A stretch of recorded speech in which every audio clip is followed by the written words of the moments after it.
All right. So as I said on Twitter, normally Saturday is my one actual day off I've been trying to take. No writing, no YouTube, none of that. Have not been able to do that every Saturday since I started trying, but I have been, successful sometimes. But in this particular case, I am making an exception because the new ContraPoints video just came out, Envy.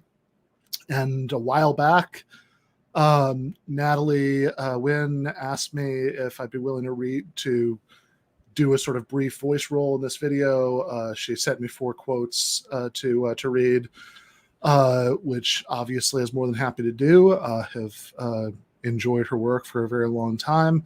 So,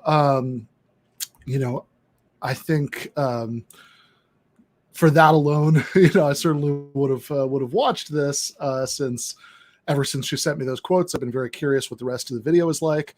But also, even if not for those 30 seconds or whatever of me in there, I would have watched this. Might not have been, quite as impatient to, but I would have watched it regardless. And since, figured was going to spend a couple hours of my Saturday afternoon watching this video, might as well watch it with you guys, can discuss a little after, take a few chat questions and whatnot, plug a few other things coming up. So with no further ado, let's start the video.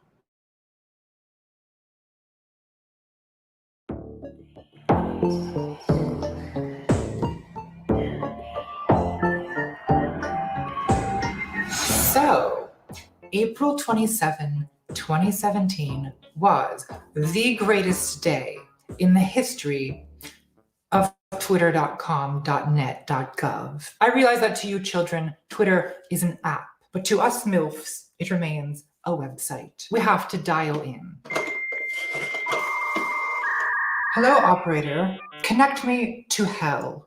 This was the day that Fire Festival, a luxury music event hosted by Ja Rule and some charlatan, was scheduled to begin on a private island in the Bahamas. There was a lot of hype. Kendall Jenner and Bella Hadid endorsed the festival on Instagram. There was a promo video full of supermodels. Tickets were selling for thousands of dollars. One Twitter thread summarized the marketing as exclusivity, conspicuous consumption, and many, many promises of excellent selfies for your already insufferable Instagram. So, when the day arrived and the advertised best in food, art, music, and adventure turned out to be 2 slices of pallid American cheese languishing over sliced bread in an atmosphere that can only be described as muddy third world shantytown, I mean, if you weren't on Twitter that day, I don't think you can even imagine the revelry. Just learned about Fire Festival, aka Ja Rule's concentration camp for Instagram models and rich white kids. Yuppie Hunger Games hosted by Ja Rule. Finish your food, there's starving millennial influencers in Fire Festival. Instagram entitled rich kids. Meet Lord of the Flies. Let them eat salad. It was a shuddering climax of pent-up class rage. Maybe millennials couldn't get Bernie Sanders elected, but at least those sandwiches were garbage. Jamila Jamil is an English actress who's just extremely pretty. Imagine looking like this. Imagine being perfect. Why are you doing this to me, Jamila? Why are you doing this to women? One day on Instagram, an ordinary peasant told the queen Jamila, "Your skin is so perfect, Uwu." And Jamila replied, "My skin is currently clear because A, privileged people have more access to good quality nutrition, and also our lives are significantly less stressful than those with less privilege. I also get to sleep more because of this. All of these things keep my hormones in balance, and I'm able to address food intolerances easily. B, I believe that trans rights are human rights. C, I exfoliate twice a week." Oh boy. Jamila, they're gonna cut your head off, Gorge. I'll protect you, queen. Could she be any more annoying? Someone wondered on Twitter to 77,000 likes. This trend of fake self-awareness legit makes me want to rip my hair out. Now look, To be fair, everything Jamila said is true. Being privileged does make it easier to spend time and money on cosmetics. But Jamila's acknowledging this recitation of all the complex socioeconomic factors that account for why she's prettier than you doesn't take any of the sting out of inequality, does it? And that's kind of at odds with what activists used to say, which is that you should check your privilege, a suggestion which the privileged seem to have taken to heart, since the rich and famous now go around delivering these orations on how fortunate they are compared to the rabble. And this, of course, turns out to be far more annoying than when they acted oblivious to it. I don't have any beauty secrets. I guess I just drink lots of water. Take me, mother. A similar scandal occurred when Kim Kardashian tweeted about her birthday party at the height of the coronavirus pandemic. 40 and feeling so humbled and blessed. There is not a single day that I take for granted, especially during these times when we are all reminded of the things that truly matter. After 2 weeks of multiple health screens and asking everyone to quarantine, I surprised my closest inner circle with a trip to a private island where we could pretend things were normal for just a brief moment in time. I realize that for most people, this is something that is so far out of reach right now. So in moments like these, I'm humbly reminded of how privileged my life is. Hashtag this is 40. Tag me, bitch. So like Jamila, Kim is attempting some kind of privilege checking maneuver, and once again, it has not gone well. You are the Marie Antoinette of the 21st century, bragging about being humble and letting us eat cake. Millions of Americans sick and suffering, standing for hours in food lines and being evicted as you flaunt your wealth and privilege? Your tweet made 10 times worse by hashtag tone deaf, humbled and blessed line. Hashtag gross. Happy birthday. I hope somebody got you an alphabet book as a gift so you can read the motherfucking... So the response on Twitter resembles moral outrage. But what people were upset about was not that she had the party. I mean, wouldn't you escape to a private island if you got that MILF money? The problem was more that she tweeted about it, and that the tweet was maybe, just maybe, a little bit yikesy. But if having the party wasn't wrong, then why was tweeting about it wrong? This isn't a good look. We say bad optics, not relatable.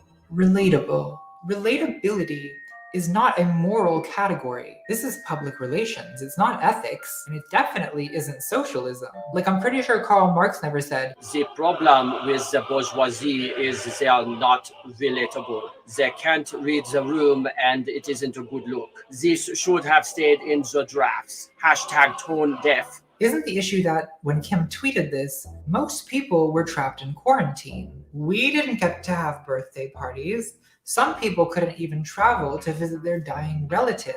So watching Kim get to travel and celebrate her birthday like normal was painful. Pain at the good fortune of others is how Aristotle defined envy. And I think it's interesting that whenever social media erupts in outrage over luxury music festivals or Kim K's birthday party or Jamila Jamil's privileged pores, no one ever uses the word envy. It's like we're averting our eyes, avoiding confrontation with this dark aspect of our own psychology. So in this video, I want to take a long, hard look at envy. What is it? Where does it come from? And seriously, what is Jamila Jamil's skincare routine? Drop it in the comments, bestie. Okay, so what is envy? Pain at the good fortune of others is not a bad start, but there's more to it than that. Envy is a syndrome, a complex of poisonous thoughts and feelings about people who have what we want but cannot get. It's not simply wanting what another person has. That's greed, which is a much more wholesome sin. Because simply wanting what someone has can inspire us. It can fuel our own ambition.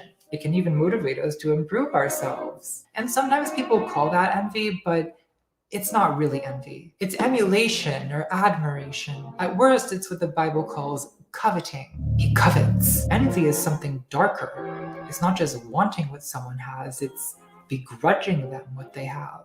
You might even hate the person you envy and want them to lose what they have, to be humiliated and destroyed, even if their downfall doesn't benefit you in any way, like Satan. who is willing to lose heaven just to spite God, according to the poet John Milton. It's going to be 90 minutes of MILF jokes, kids, so strap in. So envy is malicious.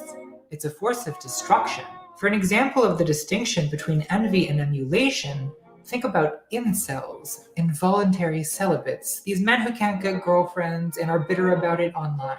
It was incels who contributed to our culture the concept of chads, that is, beautiful, wealthy, masculine men. For incels, taking the red pill means buying into an ideology which says that women only want to date chads or else they want to marry beta cucks just to take their beta bucks. Gas keep, gate boss, girl light. So if you're an incel, you can either go to the gym and try to become a chad, that's emulation, the aspiration to attain what another person has. Or, and this is the more popular option, you can take the black pill, which means believing that chadhood is genetically determined at birth. There is no hope, no woman will ever want you, and therefore happiness is impossible. You may as well lie down and rot. This mindset of resentment has inspired so many mass murders. There's an entire Wikipedia timeline dedicated to tracking them. And the essential motivation for this violence is envy. The incels' failed ambition and sense of incurable, predestined inferiority turns venomous. The logic behind the violence is, if I can't get a girlfriend, if I can't get what I want, then no one can. In the words of a murderer, the day of retribution is my attempt to destroy everything I cannot have. But most incels aren't murderers. Most of the time, envy is most harmful to the person who envies. The philosopher Max Scheler called it a self-poisoning of the mind. There's a Christian saying that envy is the only sin that gives no pleasure. Because the other sins are fun, right? Greed, gluttony, lust. That's what I call a good time. But envy is misery. Though I wouldn't go so far as to say it gives no pleasure. Fire Festival is an art installation where mediocre people realize what their lives would be like without rich parents. Yeah. Rich refugee crisis. We're living in a moment of growing inequality and resentment. Look around you. We've got the guillotine memes, we've got edgy teens tweeting "Eat the Rich," and none of this is new. The slogan "Eat the Rich" actually originates with the philosopher of the French Revolution, Jean-Jacques Bourre, who supposedly said, "When the people have no more to eat, they will eat the rich." And fair enough, it's a good source of protein. But take it from me, kids, cannibalism is one of those tricky things. It's hard to do just once. You develop a taste for it. It's like they say at NA meetings. Once you vor, you just want more. Also, who counts as the rich? Am I the rich? I certainly hope so, because I want you to eat me. Stop it! See, this is why I quit academia. If I was a professor, I'd have to behave myself, and I don't want to behave myself. I want to be bad. Do you want to be bad with me? Let's be bad.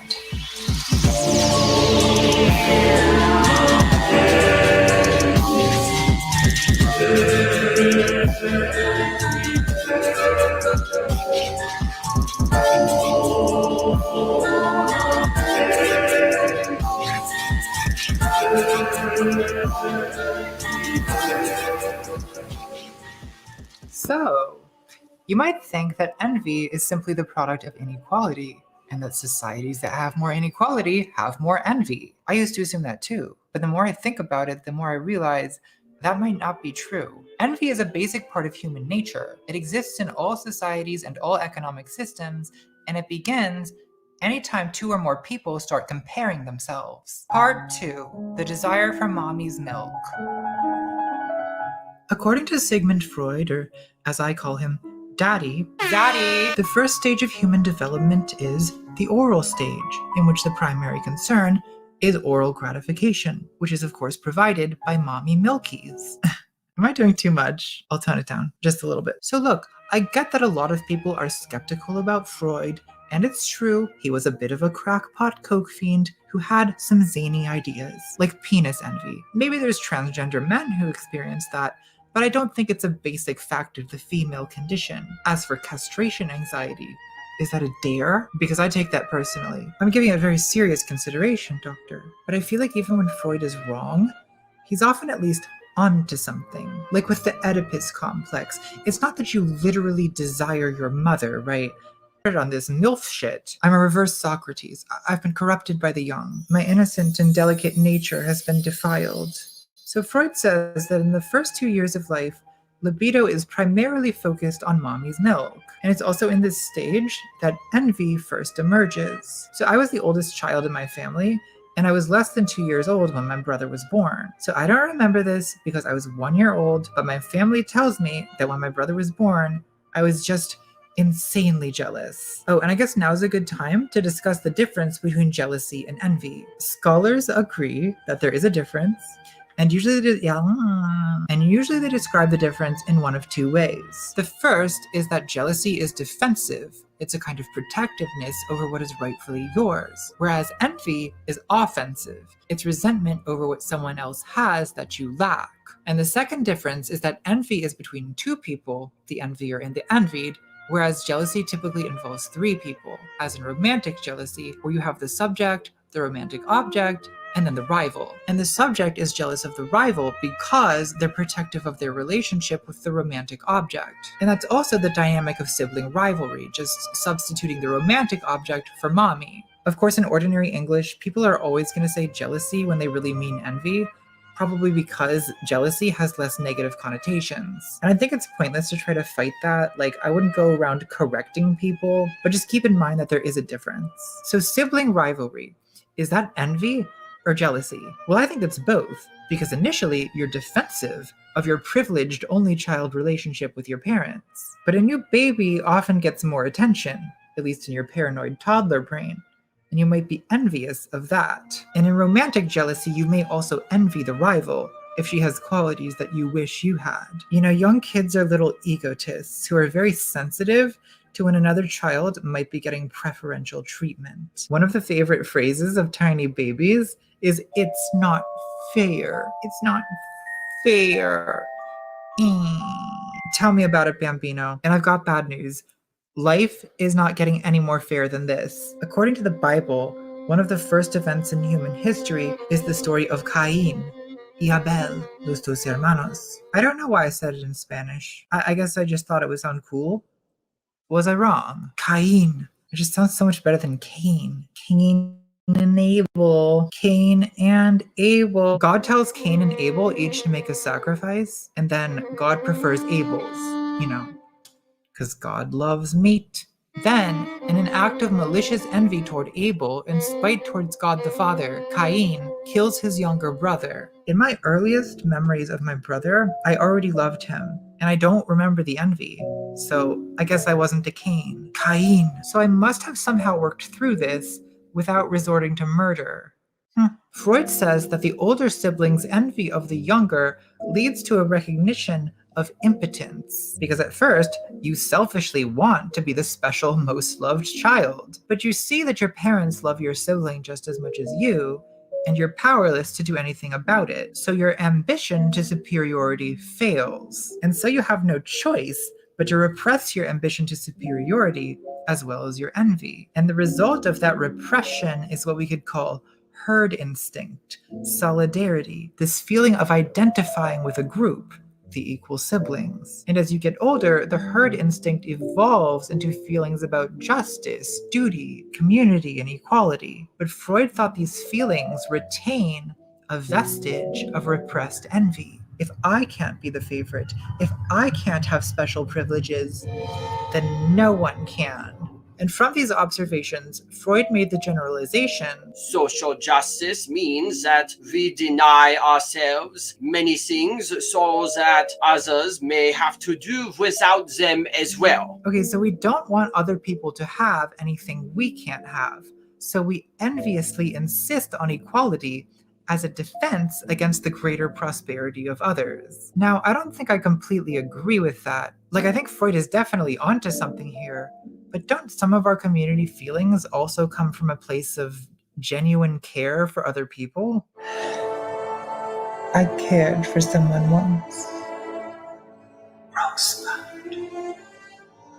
Well, we'll come back to that later. Let's put a pin in me for now. A pin in it for now. In Freud, I mean. Let's put a pin in Freud.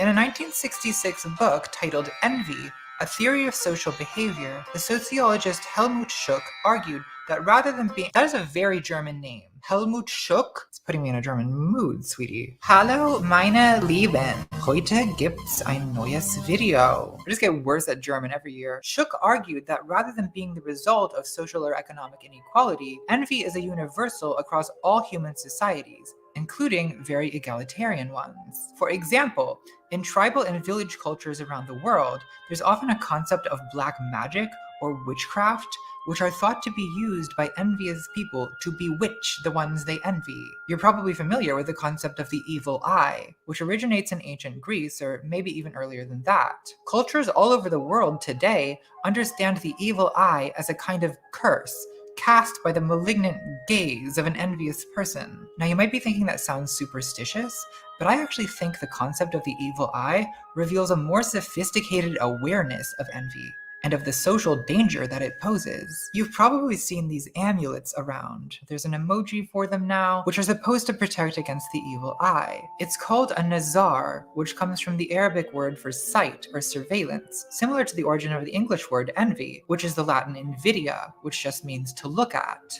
So there's an agreement across cultures that envy is related to sight, the malevolent gaze, the evil eye. And these amulets show that a lot of people are afraid of being envied and want to protect themselves. I was just watching this Turkish YouTube channel with an episode on the evil eye, and the host explains that for Muslims, it's customary to say, MashaAllah, or God has willed it when admiring a person or object, to avoid unintentionally cursing them. I love that. It's like no envy, like no homo, but no envy.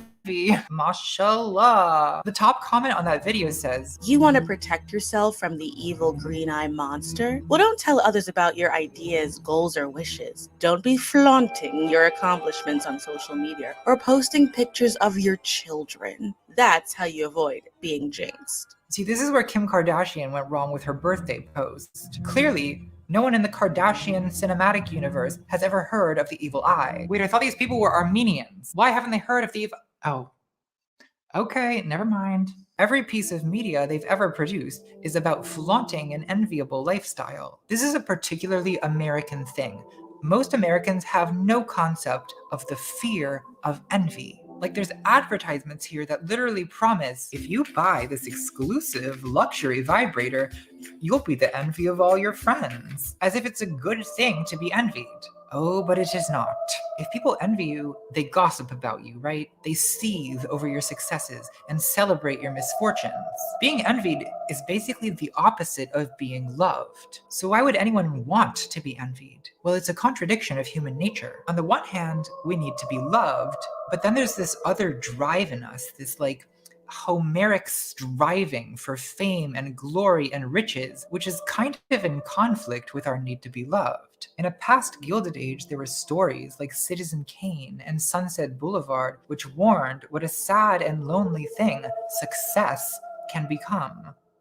In ancient democratic Athens, there was a practice called ostrakismos, which is the origin of the English word ostracism. Ostracism was a procedure where the Athenians would assemble and each person would write the name of a person they wanted to ostracize on a pottery shard called an ostrakon. And whoever got the most votes would simply be banished from the city for 10 years. No questions asked.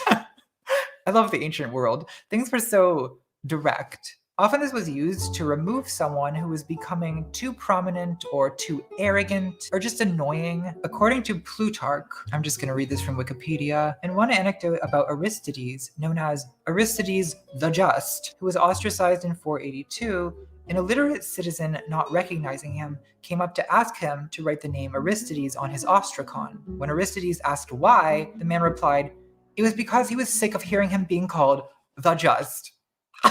It's good!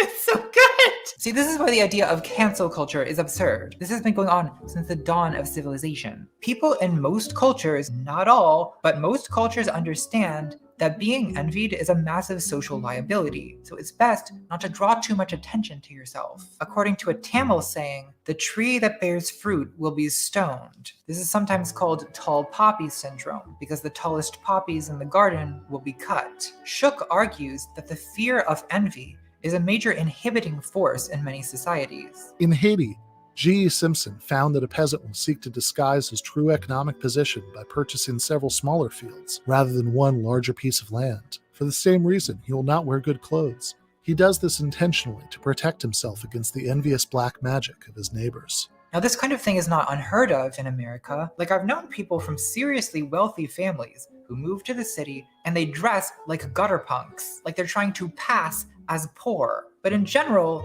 Americans don't openly acknowledge fear of envy in the way many other cultures do, and I don't think that's an accident. We're a nation of show-offs, and so the taboo against discussing envy is related to our whole national ethos of shoving our wealth in everyone's face. But though the fear of envy isn't widely talked about or admitted here, it's definitely still there, only repressed, confined to the realm of dreams and art.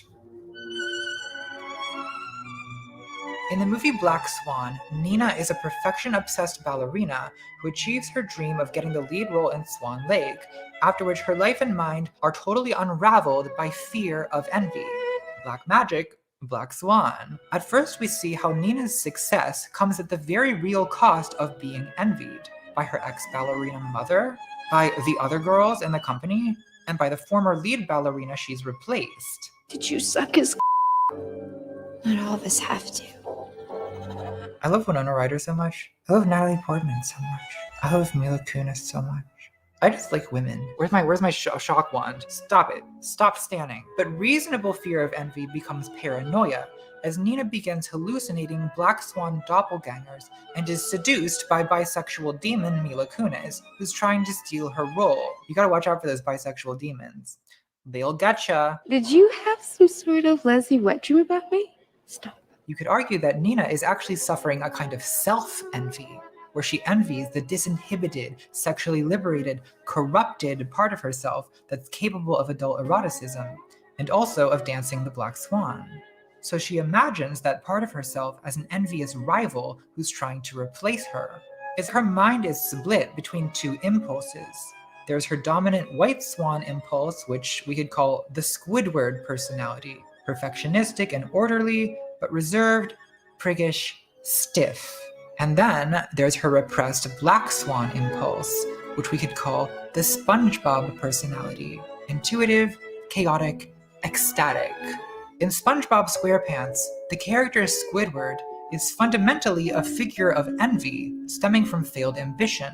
Hello, you've reached the house of unrecognized talent. Squidward aspires to artistic achievement, but remains a mediocrity, partly because of his overly dry, doctrinaire attitude towards art. SpongeBob is Squidward's social equal. They're literally neighbors, and they both work the same fast food service job for the same exploitative capitalist. But SpongeBob is a Mozartian intuitive genius who's able to transform the most mundane activities, blowing bubbles, flipping burgers, into a kind of aesthetic rapture. Squidward intensely envies SpongeBob's uninhibited joy and intuitive creativity, but he can't admit that envy to himself. So he convinces himself that what he's really feeling is contempt, snobbish disdain for SpongeBob's childish behavior. What the people want is culture, not dancing bubbles. Though deep down, Squidward really wants what SpongeBob has. It's beautiful.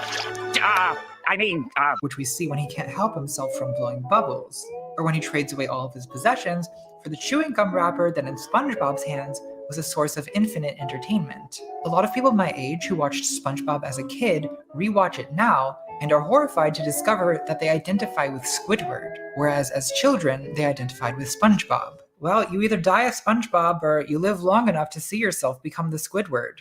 Future!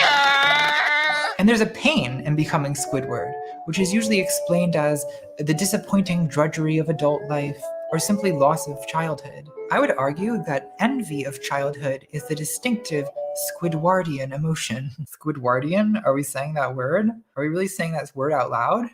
To an audience of millions? Okay. It's basically the same dynamic as Salieri's envy of Mozart in Amadeus. Oh my god, the evil eye killed Mozart. You gotta watch out for that one, kids. If a mysterious stranger shows up on your doorstep at midnight asking you to compose a requiem mass for your own father, just say no. So in Sponge Medea's Mozart pants, we have a diligent though stuffy wannabe envying the effortless playfulness of the spontaneous genius.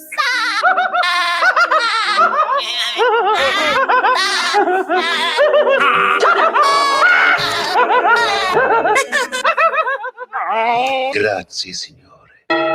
So Squidward's envy of SpongeBob is, well, it's Apollo's envy of Dionysus. Look, if we were to view SpongeBob SquarePants through the philosophy of Friedrich Nietzsche, stay with me ladies, I have an angle here, we could say that Squidward represents what Nietzsche called the Apollonian impulse, while SpongeBob represents the Dionysian. Nietzsche thought there were two conflicting artistic drives in the human personality. The Apollonian, named after the Greek god Apollo, is the drive towards self-control, order, logic, morality, and the Dionysian, named after Dionysus, is the drive toward intoxication, frenzy, passion, intuition. Both SpongeBob and Amadeus present these two drives in conflict, with the Apollonian envying the Dionysian. Of course, this is a misrepresentation of how art is actually created, because Nietzsche's whole point is that you need a balance of the two drives. In reality, you cannot have a pure Dionysian artist like SpongeBob, because creating good art requires at least some level of discipline and ordering. See? It is all in the technique. Otherwise, you're just some drunk idiot with a guitar. Get off the stage! So Black Swan is, in a way, actually more realistic. In order to give the perfect performance, Nina has to unify her fragmented personality and dance both swans, resolving the envious rivalry between her two artistic impulses. That was perfect.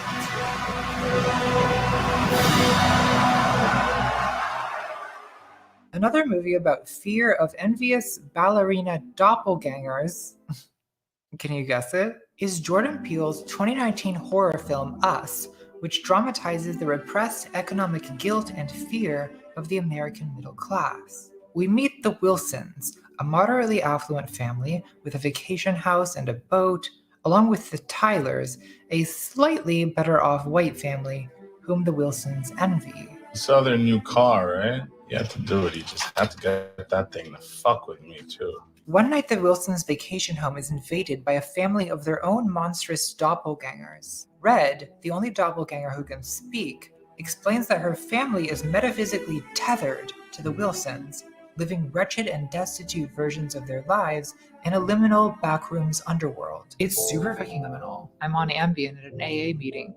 Not again. Once upon a time, there was a girl, and the girl had a shadow. The two were connected, tethered together. When the girl ate, her food was given to her warm and tasty.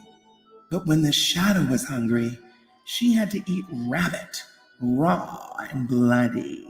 We later find out that all over the US, US spells us. Hey, that's the title of the movie. Oh. The tethered have risen up to kill their privileged doppelgangers and to link arms across the country in a dark parody of the real-world 1986 homelessness fundraiser Hands Across America. So my reading of Us is that it's an expression of middle-class guilt about privilege and fear of envy. It's not a movie about the working class. If it was a movie about the working class, then the working class would be able to speak human languages and would not be scary monsters who make animal sounds and stagger around like zombies. This is a movie about the anxious middle class's nightmare of the working class. Us represents in a self-aware way what other home invasion movies represent unconsciously: the fear of the envious poor, of revolution, of slave revolt.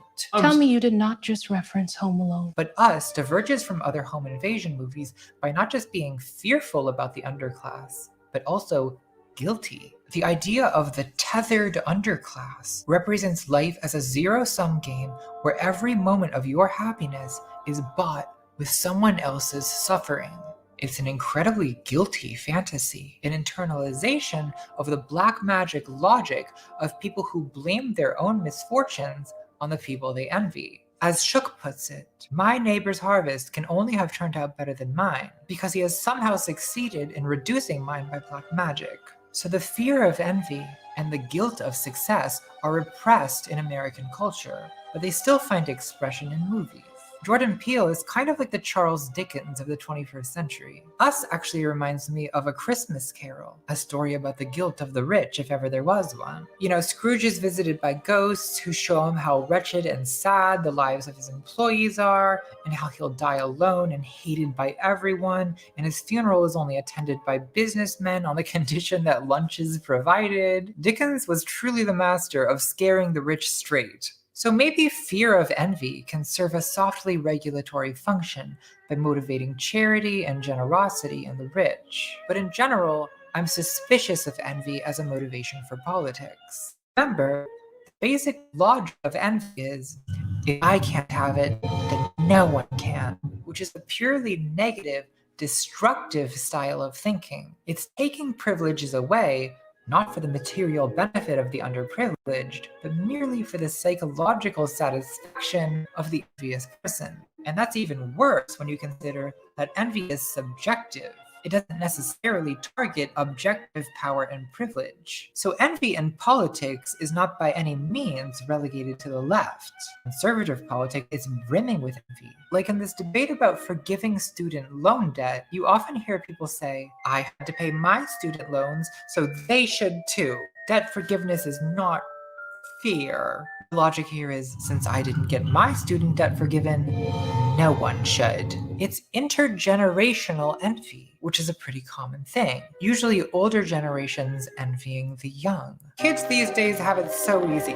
When I was young, we ate nails for breakfast and sent text messages on the Pony Express. The feeling is basically, it's not fair that kids these days don't have to suffer like I suffered. Or think about the concept of a welfare queen, which openly reeks of envy and white resentment. Or the way conservatives talk about immigration, it's all this envious suspicion about illegal immigrants sneaking in and getting government handouts without having to pay taxes. I had to work hard for my money, so why should these people get a free ride? Not that that's what being an illegal immigrant is actually like, except in the imagination of people who envy them.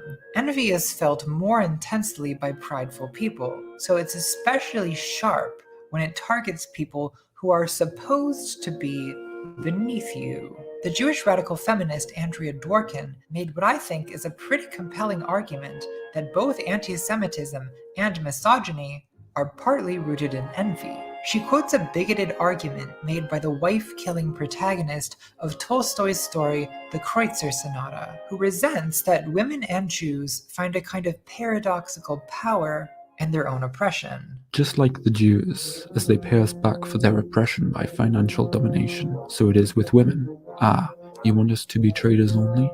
All right, as traders we will dominate you, say the Jews. Ah, you want us to be merely objects of sensuality? All right, as objects of sensuality we will enslave you. Dworkin explains, this dominance of men by women is experienced by the men as real, emotionally real, sexually real, psychologically real. It emerges as the reason for the wrath of the misogynist. The woman appears to control sex. The man needs it. This causes his rage at her perceived power over him. Women control access to what men want, which gives women a kind of indirect power that some men envy. They envy the sexual power of women. It doesn't matter to the misogynists that, especially at the time Tolstoy was writing, women objectively have less power in society than men. He envies women because they have what he desires. Likewise, it didn't matter to Weimar anti-Semites that Jewish people were a marginalized minority. Anti-Semitism is often rooted in an envious obsession with the disproportionate influence and affluence of Jewish people. It is not the absolute differences between men which feed envy, but subjective perception, the optics of envy.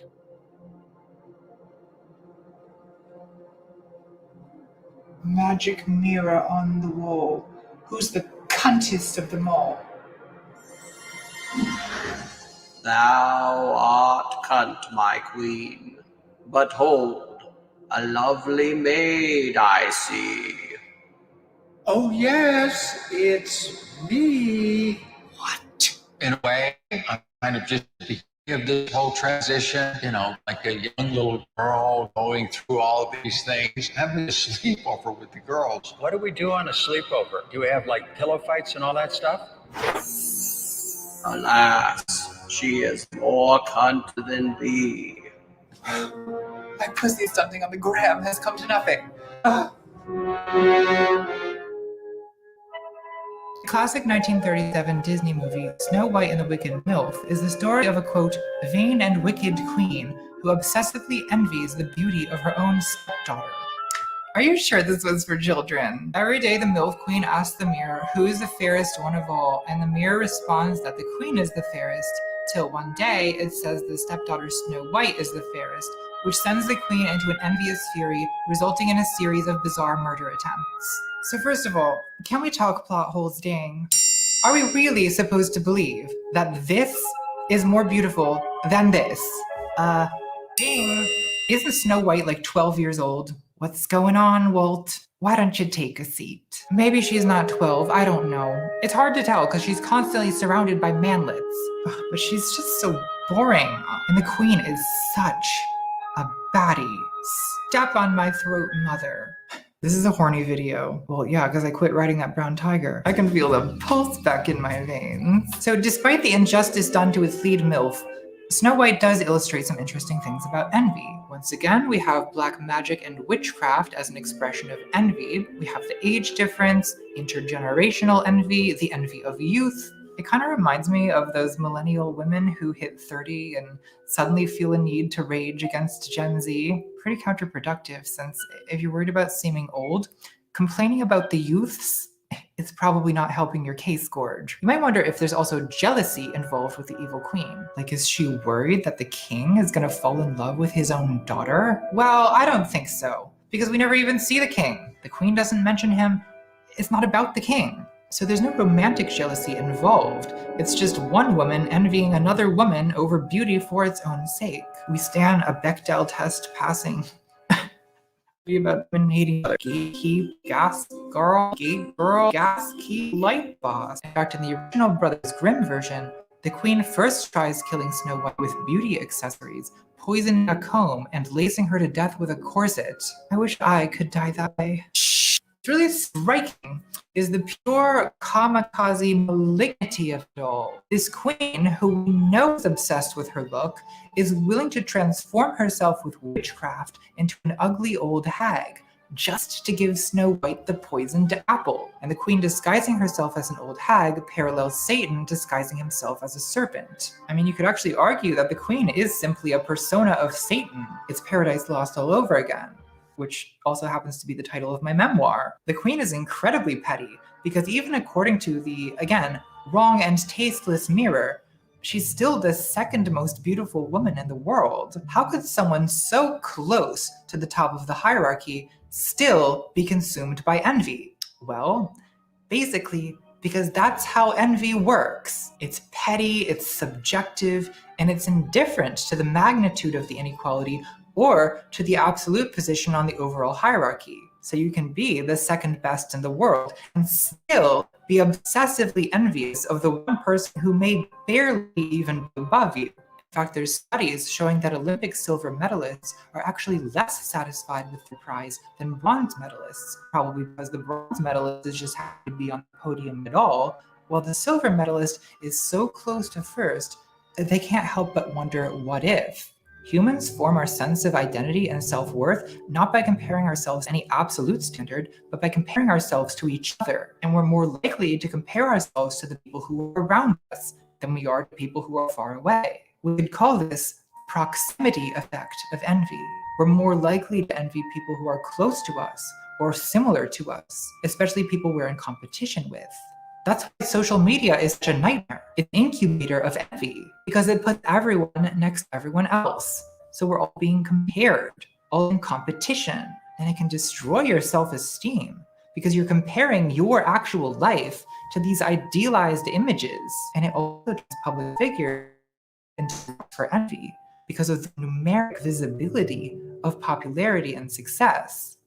It's a perverse consequence of the proximity effect that envy within an oppressed class is often more venomous and obsessive than envy for the oppressor. So for example, in Snow White and Black Swan, you have women envying other women because women are often in competition with each other. And I know it's kind of a misogynistic trope. In media, there's constant portrayals of vain and envious women, jealous bitches, fighting over men, over youth, over beauty. It's like drag queen femininity. Death becomes her femininity. On bitch. So yeah, it's kind of a misogynistic trope. But how do I put this delicately? Sometimes reality is misogynistic. Like when my eyelash won't stay glued on. The patriarchy's machinations are clearly to blame. In her 1976 essay, Trashing the Dark Side of Sisterhood, feminist Jo Freeman wrote about her ostracism from within the women's movement. I've been watching for years with increasing dismay as the movement consciously destroys anyone within it who stands out in any way. And she quotes a speech by fellow feminist Anselma Dell'Olio. And who do they attack?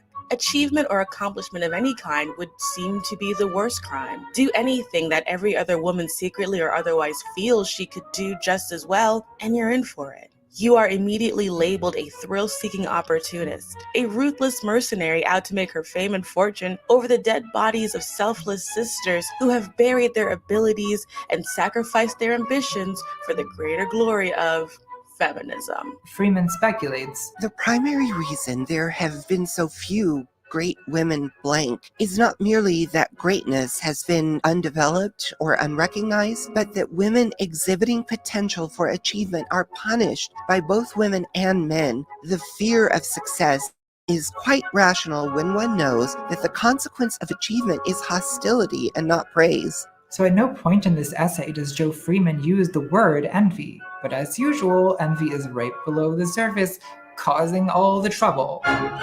So Freeman is describing how people from marginalized groups whose ambition raises them above the typical limits set by marginalization are often ostracized from their own communities. But she has no causal explanation for why this happens. I have an explanation. The explanation is envy, and women are more likely to envy other women. Trans women are more likely to envy other trans women. Oh God, am I really gonna go there? If we did this topic justice, this video would be 9 centuries long.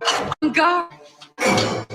Bitch. A lot of people assume that trans women envy cis women, and there is some truth to that. There definitely was a time in my life when I used to envy cis women for being cis women, but now I kind of just don't even allow myself to have the thought, what if I were a cis woman? So in a way, because becoming a cis woman is impossible, it's unobtainable, I actually envy cis women less. So trans women are more likely to envy other trans women because of the proximity effect and because another trans woman represents an actual possibility of what I, a trans woman, could become. She's a standard to which I could plausibly compare myself. Here's a post someone made on my own fan subreddit. Am I the only one who finds it hard to watch trans creators? Before I realized I was a trans woman, I fucking loved people like ContraPoints, Nick Spears, and other trans creators. But ever since I realized I was trans, I just get this angry, resentful feeling in the pit of my stomach whenever I get recommended any of these videos. I seriously loved ContraPoints, but whenever I try to watch any of her videos, I just want to scream. I have this feeling toward passing trans people in general. I feel such hatred for them, and I don't know why. Am I just a toxic person? Well, sweetie, you're not a toxic person. It's not any worse than anyone else. It's just that human nature is a toxic person. And that angry, resentful feeling in the pit of your stomach that makes you want to scream and feel such a hatred has a name. And the name is envy. I actually admire the person who wrote this post because they're doing the best that any of us can do, really, which is noticing the feeling without endorsing the feeling. I wish that more people could feel things without rushing to a rational defense of the feeling. And isn't rationality itself often simply the attempt to make our feelings contagious? Sometimes people have no self-awareness about it at all. For example, there's a certain kind of boomer transsexual who complains that when I transitioned, I had to go through rigorous medical gatekeeping, but kids these days just waltz on in and walk out with hormones. It's intergenerational envy. Trans edition. It was hard for me, so it should be hard for everyone, like the student debt debate. If I can't have it, no one can. And look, I do have sympathy and admiration for older trans people. Like, being trans in 2021 is already the maximum level of adversity that I can handle. I cannot imagine how hard it was to do this in the 80s. However, the pain of envy is not a valid argument. Envy is not sacred rage, and the malignant demands of envious people should be ignored. God, this community, the constant competition, the envy, the cringing, it makes it really hard to get along with other trans people. Oh, speaking of which, gay tangent, everybody, gay tangent. Envy presents kind of a unique problem to same-sex attracted people because of the increased risk of envying the very people you're attracted to. I want to the ones I envy. I envy. You know, it's the classic, do I want you or do I want to be you problem. I've heard feminine queer women say they could never date another femme because they're worried they would just end up envying her. So dating masculine women solves that problem because having separate roles, separate aesthetics, separate categories helps to avert proximity envy between partners. Unfortunately, I am not that smart. Basically, I am attracted to femininity, but I also want to embody a kind of feminine archetype myself. I'm not masculine and I don't want to be. You know, I used to think I'd only want to date another trans woman because of the mutual understanding, but I've kind of realized that at this point, it may actually be more psychologically healthy for me to open up to dating cis women. I used to not want to do that because I was afraid it would make me feel like a man, but at this point, honestly, just be a man. Whatever, it's fine. As a drag queen once said, I'm more of a man than you'll ever be, and more of a woman than you'll ever have. Yes, God. Can we get the tequila out of the frame, please? I think at a distance, it's okay to indulge the attraction, emulation ambiguity, but if you want to actually have a relationship with someone, you have to make up your mind that you desire this woman and you do not want to be her. Because think about it from the other perspective. What could be less attractive than someone who literally wants to be you? Teacher, make her stop copying me. Like, as much as I joke every episode about how Buffalo Bill is an iconic trans legend, you don't want to date that bitch. Imagine trying to date Eve from All About Eve. Pass. Hard pass. So if you're a queer woman, or a queer anything, honestly, and you find yourself envying your partner, my advice is stop overthinking a good situation. An enviable woman meant to be with you. So sit back, relax, and enjoy the clout. I get it though, it's complicated. You know, we're all supposed to proudly affirm what we truly desire, but how do you know what you truly desire? Do I want mommy? Or do I want to be the mommy? Yes. Just yes. Anyway, let's go back to talking about Sigmund Freud. The mother half took over completely.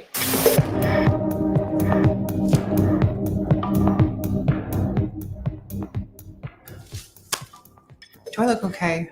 Is my head on straight? So, keep running this avoidance of the word envy. And people especially cannot seem to notice when they themselves are feeling envious. Like that person who puzzled over the angry, resentful feeling in the pit of their stomach without being able to name what they were feeling. There's two reasons why people are usually in denial about their own envy. One is guilt, and the other is shame. Shame because admitting to yourself that you envy someone implies that you feel inferior to them, which is shameful. It wounds the ego. And guilt, because envy is malicious. If you envy someone, you may feel angry and miserable about their success and good fortune, and you may wish to see them ruined or brought down.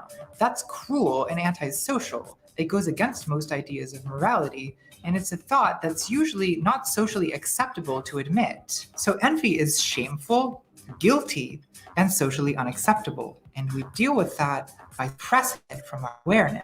But it is still there. And in order to maintain the denial, we have to convince ourselves that this angry, resentful feeling in the pit of our stomach is actually something else. Think about how in SpongeBob, Squidward shows contempt for SpongeBob's childishness, for blowing bubbles, for having fun at work, when in fact, Squidward envies SpongeBob's uninhibited joy and intuitive creativity. but he can't allow himself to have the thought that he envies SpongeBob, because that would mean recognizing the intolerably shameful truth that he feels inferior to SpongeBob. So what he does instead is convince himself that what he really is a refined sophisticate, scoffing at this childish fool. How did I ever get surrounded by such loser neighbors? We could call this envy to contempt sublimation. Sublimation is a psychoanalytic term, which means to transform ego-wounding feeling or socially unacceptable longing into something more ego-flattering or socially acceptable. So the classic example used by Freud is the transformation of sexual urges, of erotic energy, into creative expression. It's like the founder of the NoFap movement, Lady Gaga, once said, "I have this weird thing that if I sleep with someone, they're gonna take my creativity from me through my..." So according to Freud, the vast majority of erotic longings can never be fulfilled. Tell me about it, Sigmund. Ugh, misery. But there's a positive side to this, supposedly, which is that you can sublimate erotic longings into a more socially acceptable productivity. So, instead of flicking the bean, maybe you write novels about thirsty vampires, or for that matter, philosophical treatises about the will to power. Oh, we'll get to you. Freud thought that civilization itself is built at the cost of our instincts, most of which we have to sacrifice in order to live in a society. So like erotic impulse, I think envy can be sublimated, which is what's happening when it becomes contempt. Another example is the blog McMansion Hell, which makes fun of the tasteless architecture of suburban ostentatious trash. I would argue that part of the fun of this blog is the pleasure and relief of looking down at the rich, because looking enviously up at the rich is painful. It makes you feel inferior. And a way to alleviate that pain is to sublimate envy and pretend that you're an aristocratic aesthete, scoffing at the vulgar taste of the Aravis. These flying buttresses are an extremely praised. Another example is shit-talking plastic surgery. I once heard a trans woman say, "At least I don't look like a botched sex doll." The subtext is, there's a certain kind of trans woman influencer who lives in LA and has a lot of cosmetic surgery to achieve a doll-like aesthetic. But it costs a lot of money to look like this. And a lot of trans women can't afford surgeries that they want. And one way to cope with frustrated desire is to convince yourself that the thing that's out of reach is not worth having anyway. See also the discourse on Twitter about how passing is transphobic. There's an ancient Greek fable where a fox wants some grapes, but he can't reach the vine. So he walks away bitterly and says, "The grapes are transphobic anyway." The cisgender version of this is maybe the "not like other girls" meme, which is classic envy to contempt sublimation. The trope is usually that other girls are popular and slutty. They have fake tans and fake nails. They like partying and makeup and stupid music for idiots. But I'm quirky and real. I listen to Pink Floyd and read books and eat lots of pizza late at night, alone and sad. There's usually a subtext of anxiety about inferiority. The other girls being more socially accepted, feminine, and put together. A lot of times, the other girls don't even exist, right? They're a media construct of idealized womanhood. Like, where are these other girls who've never eaten pizza and enjoy wearing makeup at 9 a.m. on a Saturday morning? Are they between the sofa cushions? Did you put them in with the other laundry? Are the other girls in the room with us right now? So the feeling of inferiority toward the other girls is reframed as a kind of contemptuous hipster superiority, which is really just an ego-defensive persona of resentment. Like Janice in Mean Girls. She's not even really a lesbian. She's Lebanese. Regina got confused, and then she dances with a boy at the end and is readmitted into girlhood. Thank you for that, Tina Fey. That's very helpful.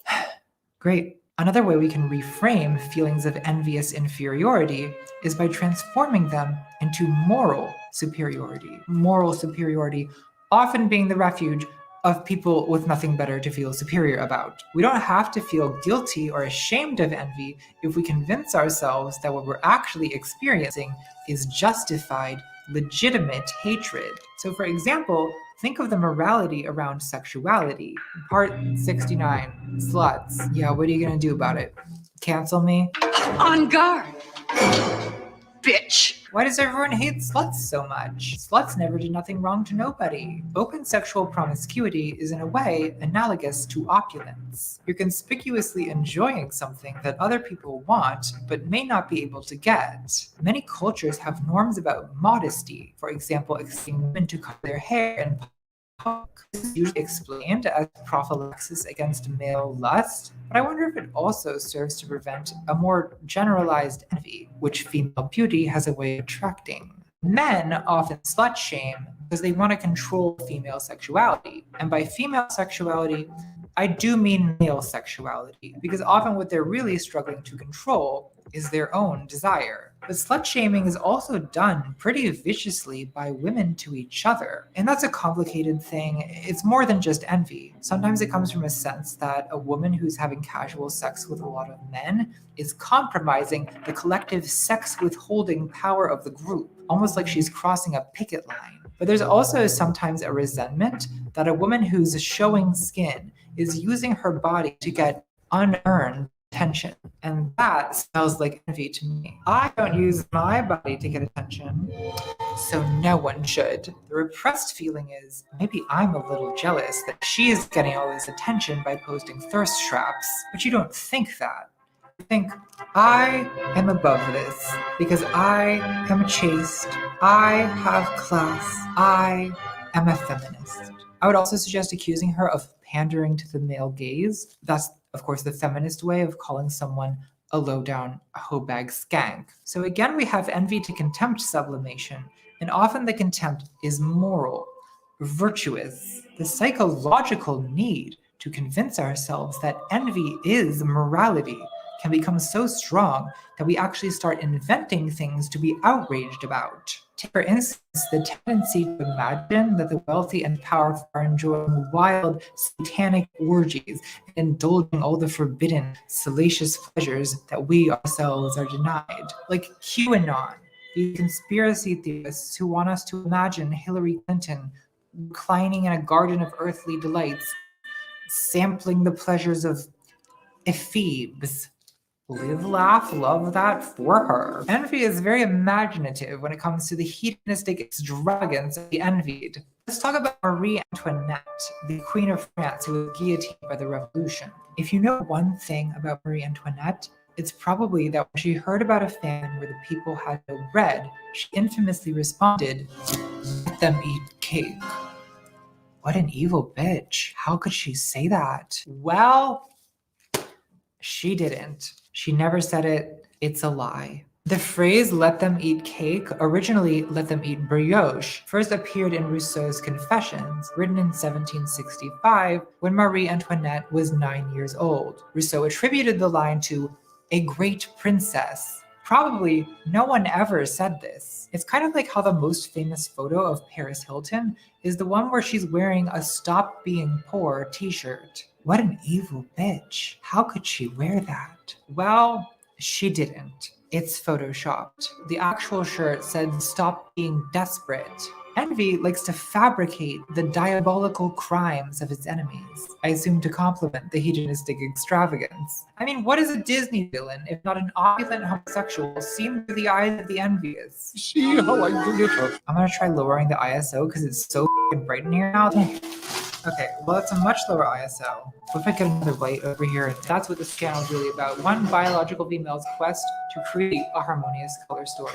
In the years leading up to and during the French Revolution, Marie Antoinette was constantly defamed in these sleazy tabloids called libelles. Is the same root as the English word libel. The often pornographic libelle depicted the queen as a bisexual demon who was constantly having drunken orgies and sexually manipulating everyone around her. All of which is very interesting, but none of which is true. The historian Robert Darnton called it an avalanche of defamation that has no parallel in the history of vilification.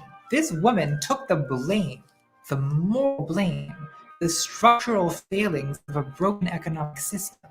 At the time she was brought before the Revolutionary Tribunal in 1793, the actual person Marie Antoinette had long ago been overshadowed by the libelous caricature of her. Now there was maybe one good reason for executing the former queen, which is that the legitimacy of your new republic is a little more secure when you don't have living monarchs hanging around. Someone better tell the English. But the problem with that reasoning is it has nothing to do with whether or not the queen deserved to die. And beheading a recently widowed mother of two in front of a jeering crowd for political expediency might weigh a little heavy on the conscience. So the revolution had to convince themselves that the queen deserved it, which was pretty easy after decades of, again, false and defamatory gossip. In her biography of Marie Antoinette, Antonia Fraser describes how the prison guards separated her 8-year-old son, who they plied with alcohol and groomed into accusing his own mother of incestuous abuse. To justify killing Marie Antoinette, they had to destroy the idea of this woman as a mother. So she was convicted of what may as well have been crimes against ethics in games journalism and sent to the guillotine, where her last words were sorry to the executioner for stepping on his foot. Women Stop Apologizing Challenge. This is what a girl boss winning looks like. So Marie Antoinette literally did nothing wrong. Hey, how are you? An innocent MILF was killed that day, and I, for one, won't stand for it. So look, we have a psychological incentive to believe that people whom we envy are immoral monsters, because then we get to label our hatred and violence toward them justice. Cruelty generally cannot conceptualize itself as cruelty, and part of the reason for that is that calling cruelty what it is takes the fun out of it. It reminds me of the second best day in the history of Twitter, October 1st, 2020, the day that Trump got COVID. And I'm going to be honest, I have never felt more schadenfreude in my entire life. Well, well, well.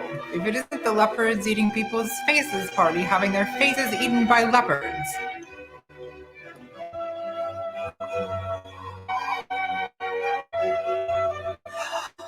Last time I ate cake. Like Dan Savage said, it felt like Ronald Reagan got AIDS. The next day, I tweeted, these last 24 hours have been the first time I've genuinely enjoyed Twitter in years, because this website is good for one thing only, reveling in the cruelest of human impulses. And someone responded to that saying, oh my god, could you even be a bigger killjoy? But why was I being a killjoy? The tweet was about how much I was enjoying it. Well, for most people, I guess not me, but for normal people, for other girls, cruelty is only pleasurable as long as they can convince themselves it's something other than cruelty. Justice served. So again, reason, rationality are often the attempt to publicly communicate, to evangelize our private feelings. And morality, ethics, and justice are often put forward as the respectable public face of private envy, vindictiveness, and hatred. But is this a corruption of morality, or have we stumbled onto something darker? What if morality itself is simply the expression of some kind of sadomasochistic urge? It's too early for this. I mean, it's literally 7 a.m. where I'm filming. I don't know how this keeps happening to me. My head gets cut off one afternoon, puts me in a philosophical mood. Next morning, I've stayed up all night and I'm still talking about the philosophes.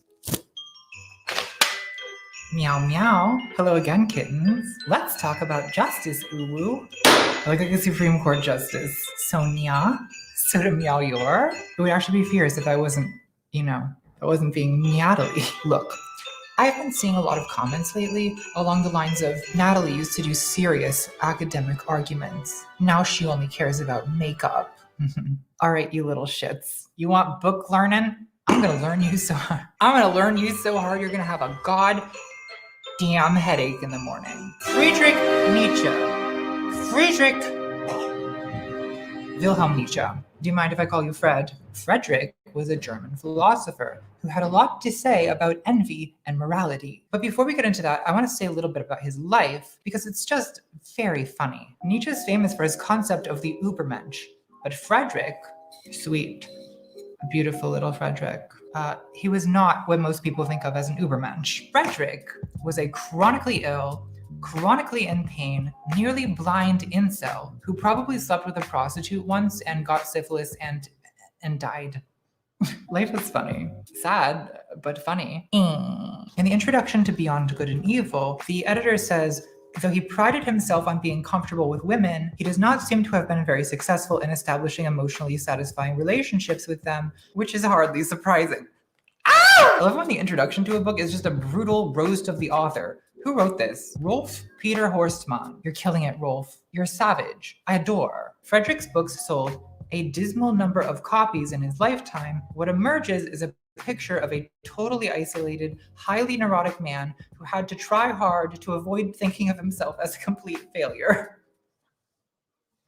Oh. He was also doing huge doses of opium, relatable, and writing himself prescriptions for sleeping pills using the name Dr. Nietzsche. Dr. Nietzsche. Pretty sure I got a Xanax prescription from that guy once. Behind a Dairy Queen. Nietzsche was also a failed musician and was in love with the composer Richard Wagner's wife. The Virgin Nietzsche contra the Chad Wagner. You beta cock. Why did I do that? Can we all agree that Catgirl Nietzsche is by far the most cursed thing I've ever done? I just want to mom this guy, honestly. I don't even care that he's a misogynist. His misogyny is simply too sad to be offended by. You know, I think it's interesting that a person this pathetic can also be a genius whose name will never die. He's someone who had a lot of reason to be envious and self-pitying, but his philosophy couldn't be more against that. And as a person of pathetic experience myself, that is unironically kind of inspiring to me. So let's go in. In his book on the genealogy of morality, Frederick wants to explain the origin of the concepts of good and evil. Under what conditions did man invent the value judgments good and evil? And what value do they themselves have? Have they to now obstructed or promoted human flourishing? Hang on, my food's here.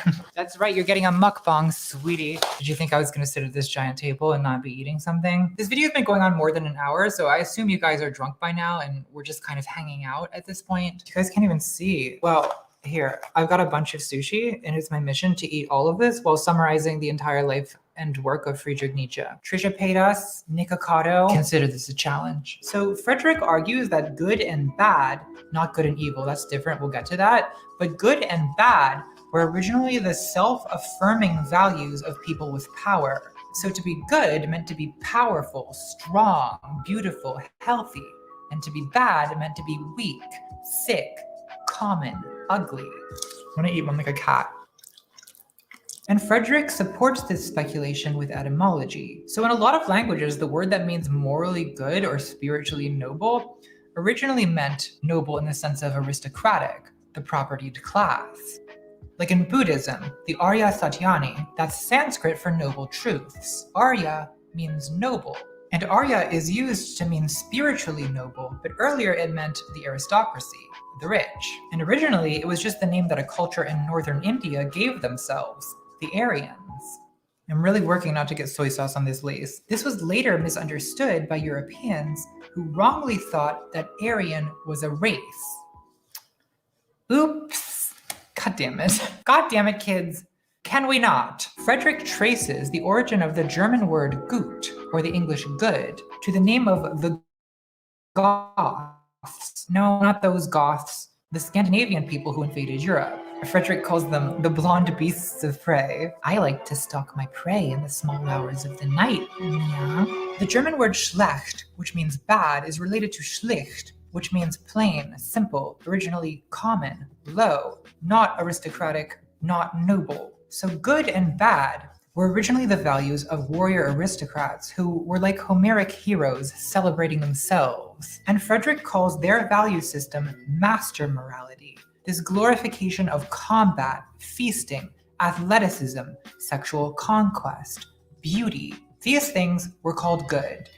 And their opposites, weakness, impotence, ugliness, were called bad. The ancient nobles worshipped noble gods who acted like them and shared their values. I mean, if I created a personal goddess, I think we all know what animal that would be. Me and the ancient Egyptians on the same page. So for example, Roman warriors could worship Mars, the god of war. And it was like they were worshiping themselves. They were dumb jocks, worshiping dumb jock gods. Well, good for them. But what about the people who got shoved into lockers? Well, Frederick's example, and this is going to create some misunderstandings later, but his example is the Jews, who were colonized by the Romans in Judea. And it's certainly not that the Jews didn't try to revolt. Oh, they did.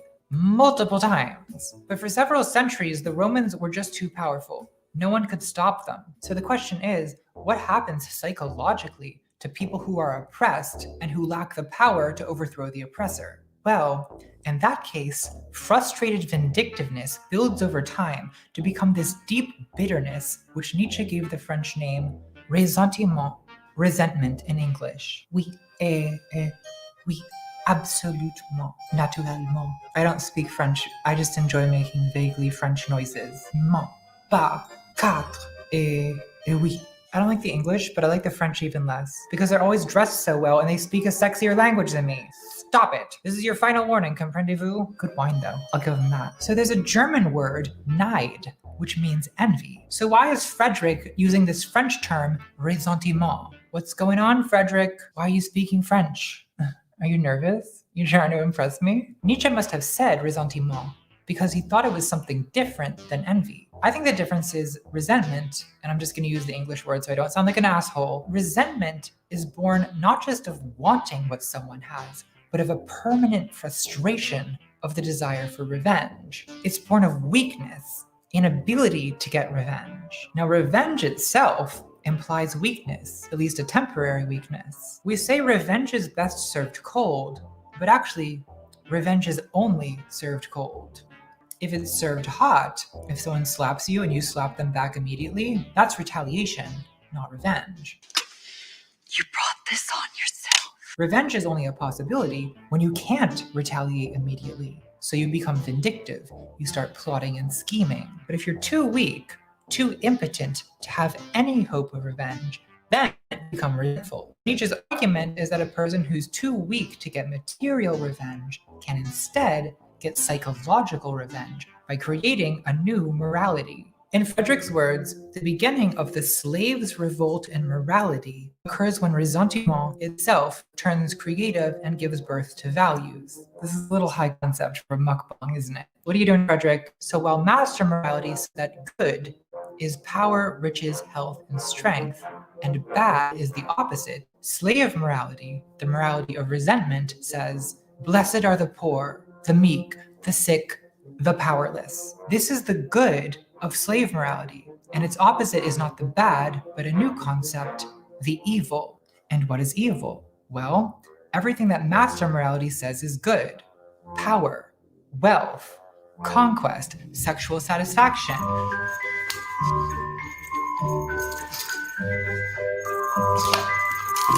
He's talking about Christianity here. He's not talking about Judaism. But Frederick thinks of Christianity as the spiritual revenge of the Jews against the Romans, an inversion of the empire's values.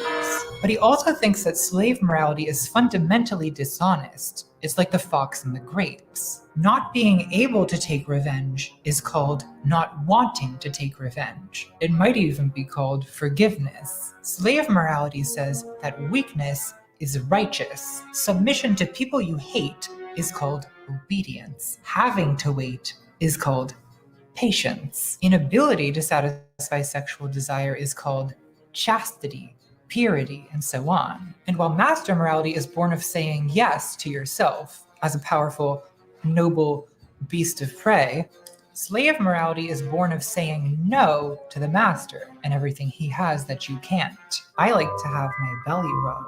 Scratch my back above my tail, please. I'm gonna put the rest of the fish away because it's getting warm and I'm full. This has not been a successful mukbang. It turns out that it's actually very difficult to do a mukbang while talking. I should have thought this through a little harder. So slave morality is born of a repressed desire for revenge, but that desire for revenge never completely disappears. It's there, for example, in the Christian idea of the Last Judgment. No need to take revenge against the wicked, my sheep. God will do that for us. And in the meantime, being weak is good, actually. I find this book thrilling to read, honestly. And I'm not easily thrilled, especially not by philosophers. I think this book in particular gets me because, especially if you were raised Christian, this is so the opposite of everything you were ever taught to believe that it almost feels like dirty. Like, should I be reading this? Is this allowed? Because even if you're not religious, most of us still agree with a lot of Christian morality. Like, yeah, Jesus was a good guy. Blessed are the meek. Sure. But then Frederick comes along and he's like, Morality is just a cope for frustrated vindictiveness, and you're like, I need to lie down. Where's my smelling salts?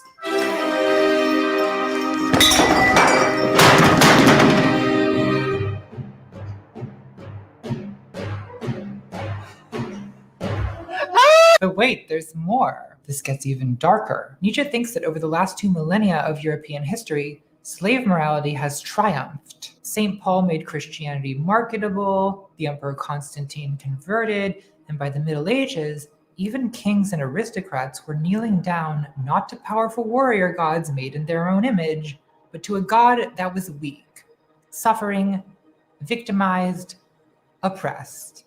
So by the 19th century, slave morality had become the only morality. And it's not just Christianity either. The secular version of these values became socialism, anarchism. About free thinkers and atheists, Nietzsche has this to say: we loathe the church, not its poison. Apart from the church, we too love the poison. Okay, the poison.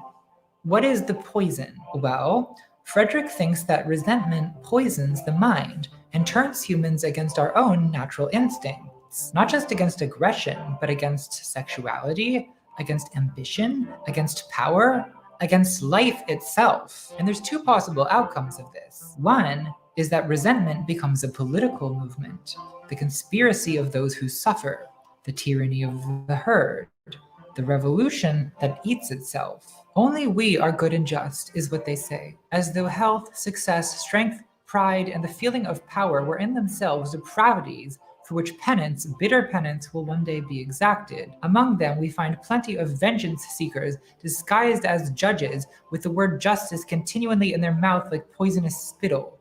So you get the mentality of a hyper-moralistic resentment mob, which I'm sure we're all familiar with. The other outcome is that this moralism turns inward and attacks the individual conscience, producing asceticism, self-denial, guilt. Because slave morality condemns not only the external beasts of prey who are oppressing us, but also the beast of prey within, our own animal instincts, what Christianity calls sin.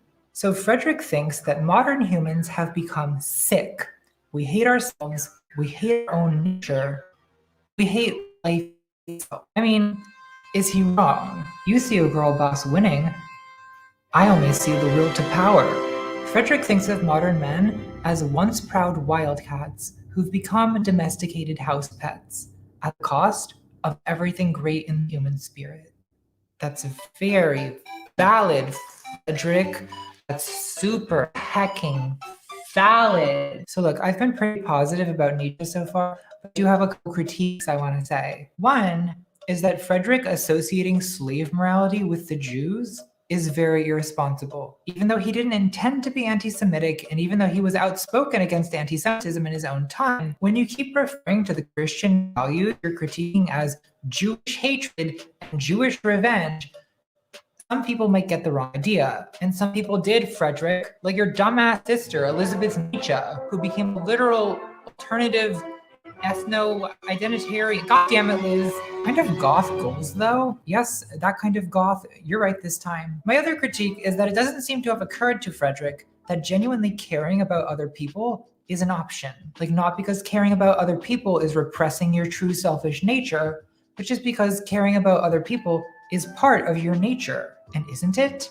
Isn't caring about other people also in our nature? I do think most of what Nietzsche says about resentment accurately describes a very real thing, but it's not the only thing. There is genuine care and love in this world, I've been told. I've heard rumors. And I'm even gonna go so far as to say hashtag not all Christians. Christ, I'm defending the Christians. What is this channel coming to? There are Christians, maybe not most, but still some, for whom love and forgiveness are genuine experiences and not just some kind of twisted, impotent, passive-aggressive vengeance. Where I agree with Nietzsche and with Freud is I do think a lot of the emotional foundation of justice and morality is retribution, envy, or some combination of the two. But maybe it doesn't have to be that way. There's a famous Martin Luther King quote responding to Nietzsche. What is needed is a realization that power without love is reckless and abusive, and that love without power is sentimental and anemic.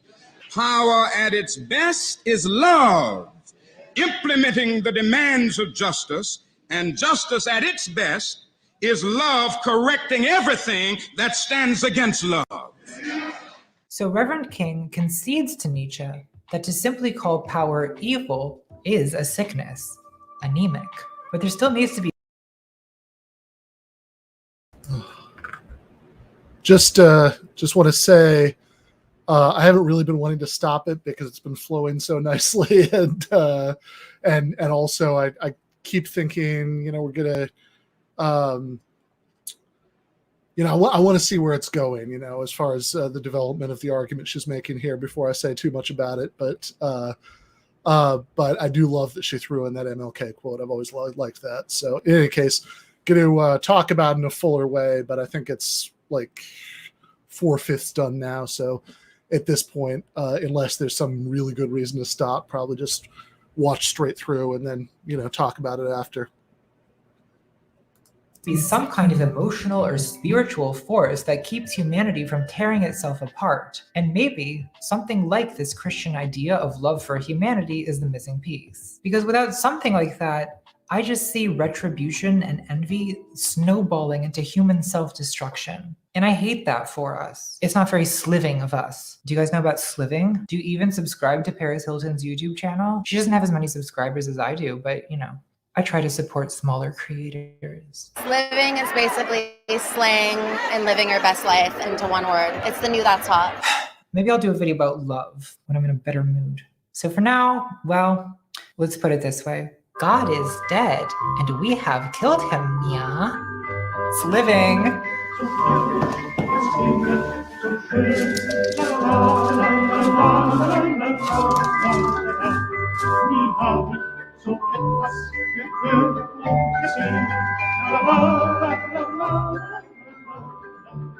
Okay, I'm moisturized, I'm primed, I've proven my academic credentials, now it's time to do my makeup. That's right, children, I'm going full Bailey Sarian. I'm going full suspicious. So I guess I should say something about the political implications of all this, since I guess this channel is about politics. Sometimes I have to read my own Wikipedia article to remember what I'm doing with my life. So this morality of resentment, of impotence, and permanently frustrated revenge judges that power is evil. I don't use foundation, I just use concealer. I know that's not how you're supposed to do makeup, but I don't need to be good at makeup, okay? I have 1 million subscribers on YouTube.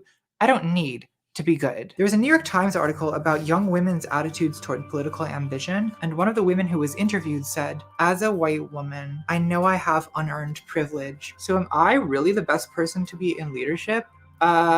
Yes. Yes, you are, because we need leaders like you who are capable of questioning the legitimacy of their own authority. Otherwise, we're just going to be stuck with another blonde beast of prey. And of course, it's good to be aware of your privilege, especially as a leader, but let's not be so self-effacing that we efface ourselves off the face of the earth. This is the self-sabotage of resentment values. If you think power is evil, you've given up on the ambition to acquire any power, which virtually guarantees your political irrelevance, since, like MLK said, you have to at least have some power to implement the demands of justice. Remember what incels call taking the black pill, this conviction that the reason you don't have a girlfriend is just that you're genetically undesirable. There's nothing you can do to change it, and I guess women are just too shallow to be attracted to all the amazing hatred and spite that festers in your heart. A lot of black-pilled incels, it seems there's only one thing left in life that they enjoy,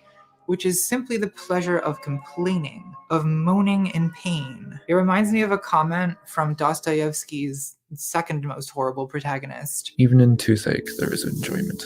In that case, of course, people are not spiteful in silence, but moan. But they are not candid moans, they are malignant moans, and the malignancy is the whole point. The moan is a protest against the meaninglessness of pain. And part of the satisfaction of moaning is inflicting your pain on other people. This kind of malignant moaning, it's kind of the opposite of music, because a lot of music, like blues, is benevolent moaning that transforms pain into pleasure. I mean, that's what blues is all about. My woman don't love me no more, but I know her sister will, Optimism. I think a lot of incel discourse is really just malignant moaning, right? It's not an attempt to diagnose or solve any problem.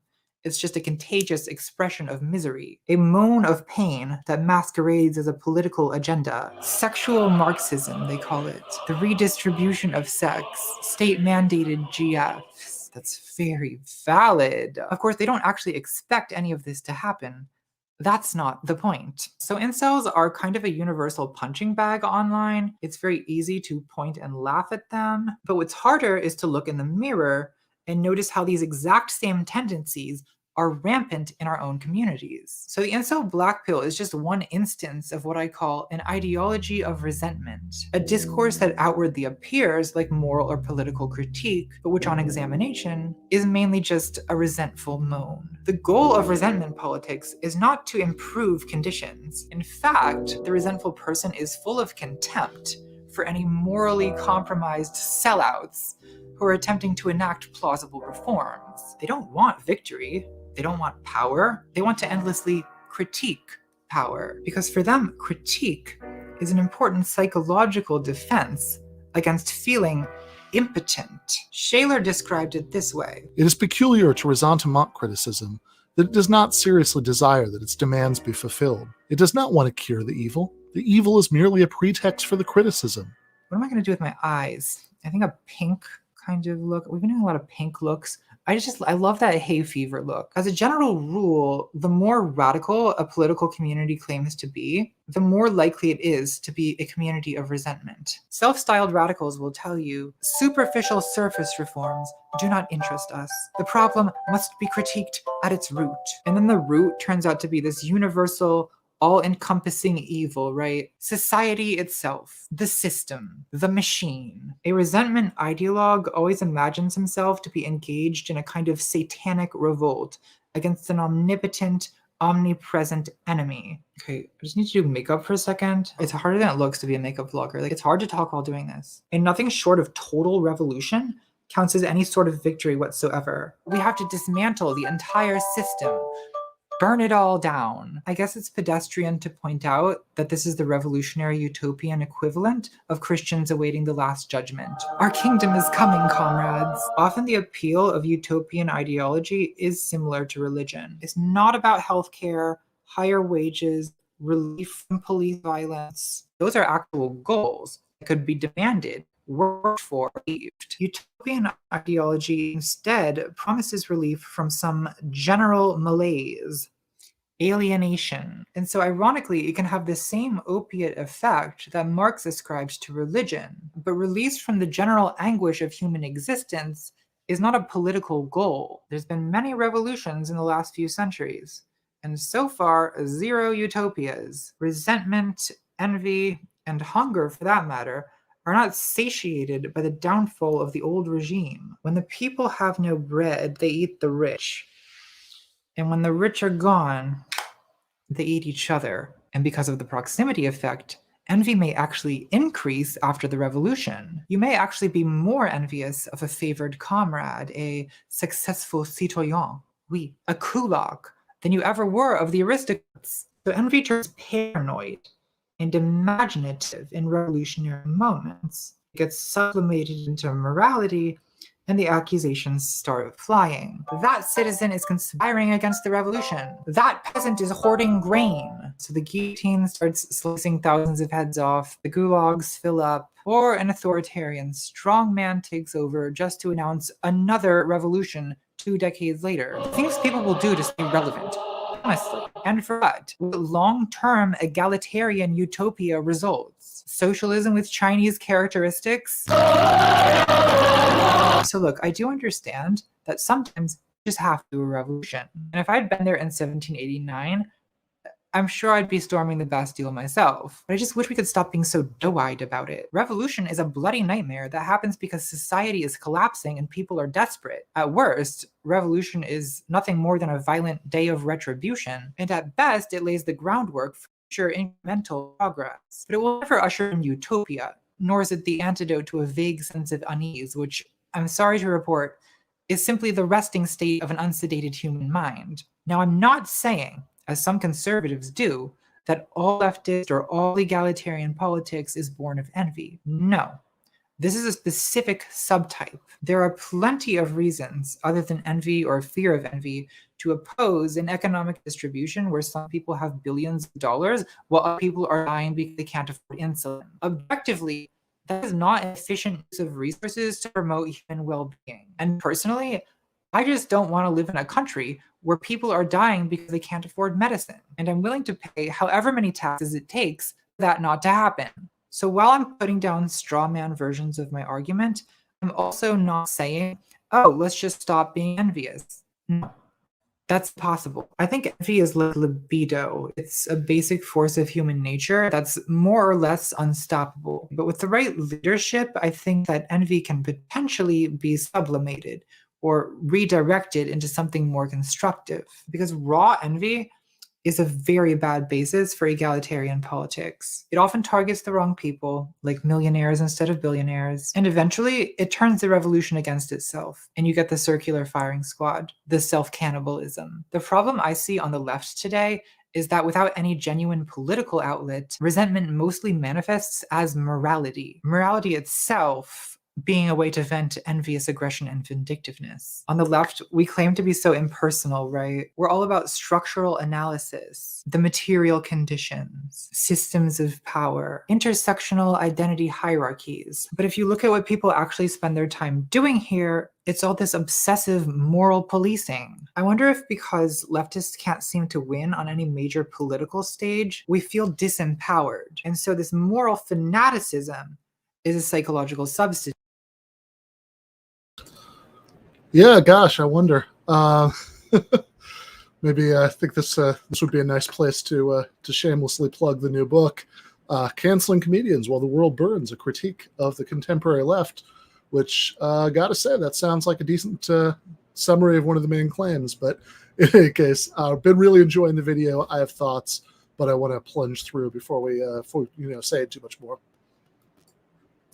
Like with Marie Antoinette, it's easier to blame people than systems. Also, structural analysis is very boring, and destroying people with gossip is extremely entertaining. This obsessive moral policing also gets turned inward and becomes leftist guilt. You know, this useless, internalized scolding. I think I'm done with my makeup. What do we think? Leave a comment. I'm always hesitant to do anything about skincare. Since last time I did skincare, I was critiqued by Hiram. So I am going to spray my face a couple times with this Tatcha skin mist.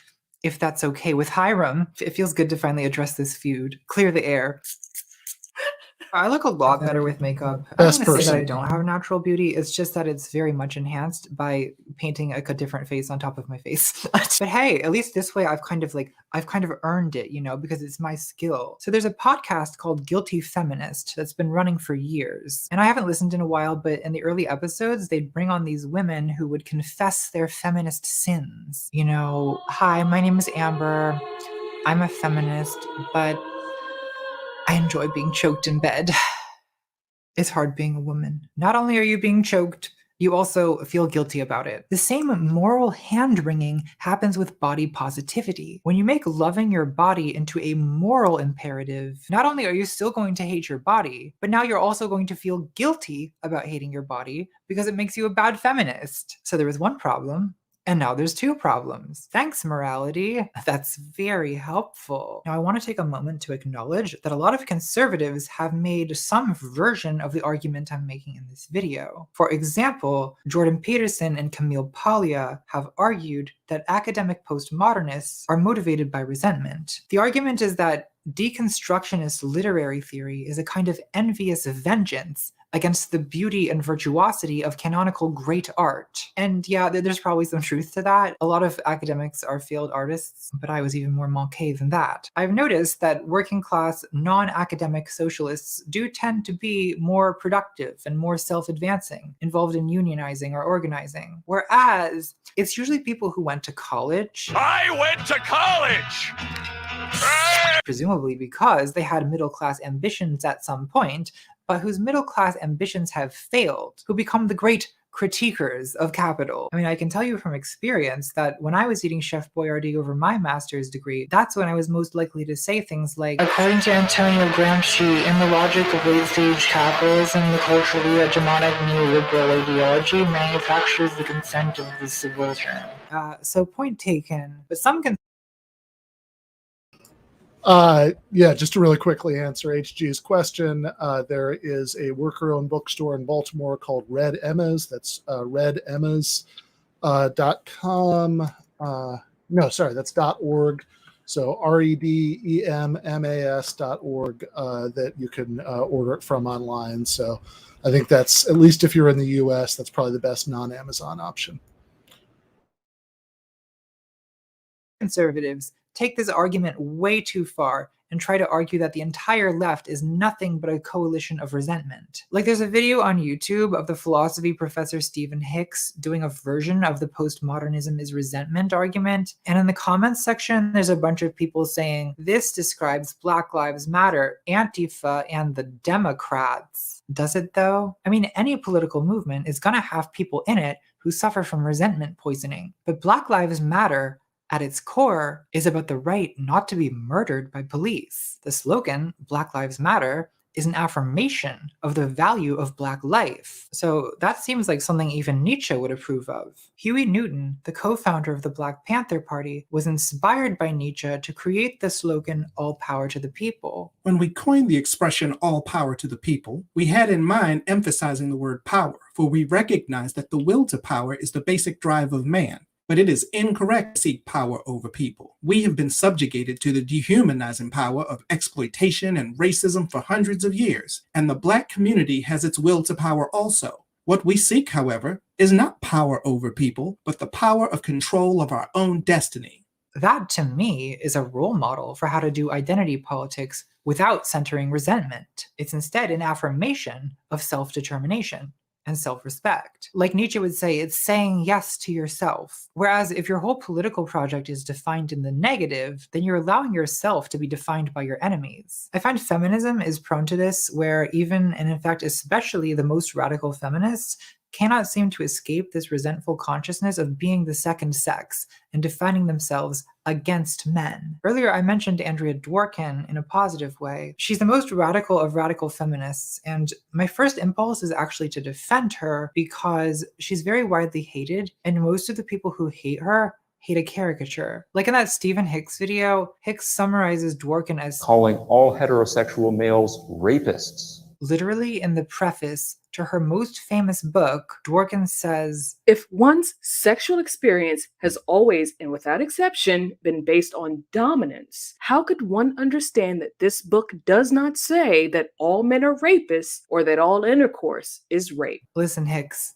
I get that you're a full professor and I'm just a makeup vlogger, but my gut feeling on this one is, before criticizing a book, maybe read the book. Just a thought. Get it together, prof. You're being owned online by a makeup vlogger. I mean, there's no shame in that. It happens to me all the time. That being said, I do think that Hicks is coincidentally correct that Dworkin is a theorist of resentment. What Dworkin does say in this book is arguably even more bleak than what is falsely attributed to her. The book is called Intercourse. She wrote a book called Intercourse. Imagine writing a book called Intercourse. I can actually easily imagine that. Never mind. So this is an argument about the meaning of sex. Penetration, to be specific. Dworkin argues that penetration expresses domination, invasion, occupation, possession, contempt, degradation. So it's against the Freudian male castration anxiety interpretation, where it's, fear of being devoured by the woman.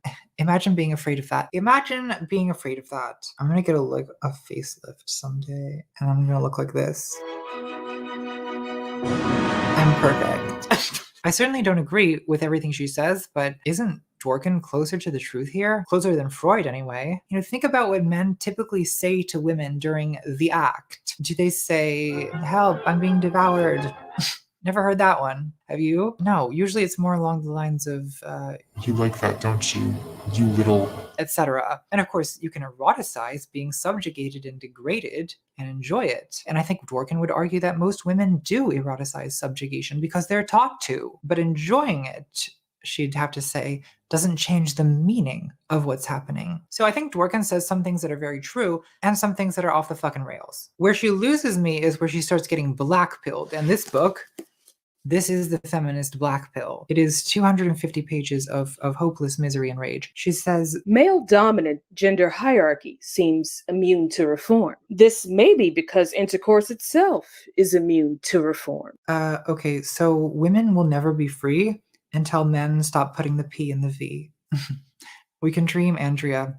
We can dream. Like most ideology of resentment, this book is totally dismissive of any plausible reforms that might actually improve the situation of women, instead preferring to wallow in the endless violence, filth, and abjection of it all. I also think it's symptomatic that Dworkin identifies as a lesbian, but in that second wave political way. Quoting from the foreword, to Dworkin, it was a badge of rebellion against the patriarchy. In 30 plus years of knowing her, I've never heard of a single romance with a woman, not one. This is not surprising to me from the author of a 250-page book about sex that not once pauses to even imagine the possibility of intimacy between women. Because it's not a lesbianism that's about saying yes to women. It's a lesbianism that's about saying no to men. You know, people think that lesbians are the biggest man-haters, but I don't think that's true. I think lesbians just don't think about men that much. The only men I think about are Fred Nietzsche and Oedipus the King. It's straight women who are usually the real man-haters because they're stuck with this. And love is closer to hatred than neutrality. So what does Andrea Dworkin actually want? What would she say yes to if she said yes to anything? Sometimes women have trouble saying what they want because no one ever told them they could.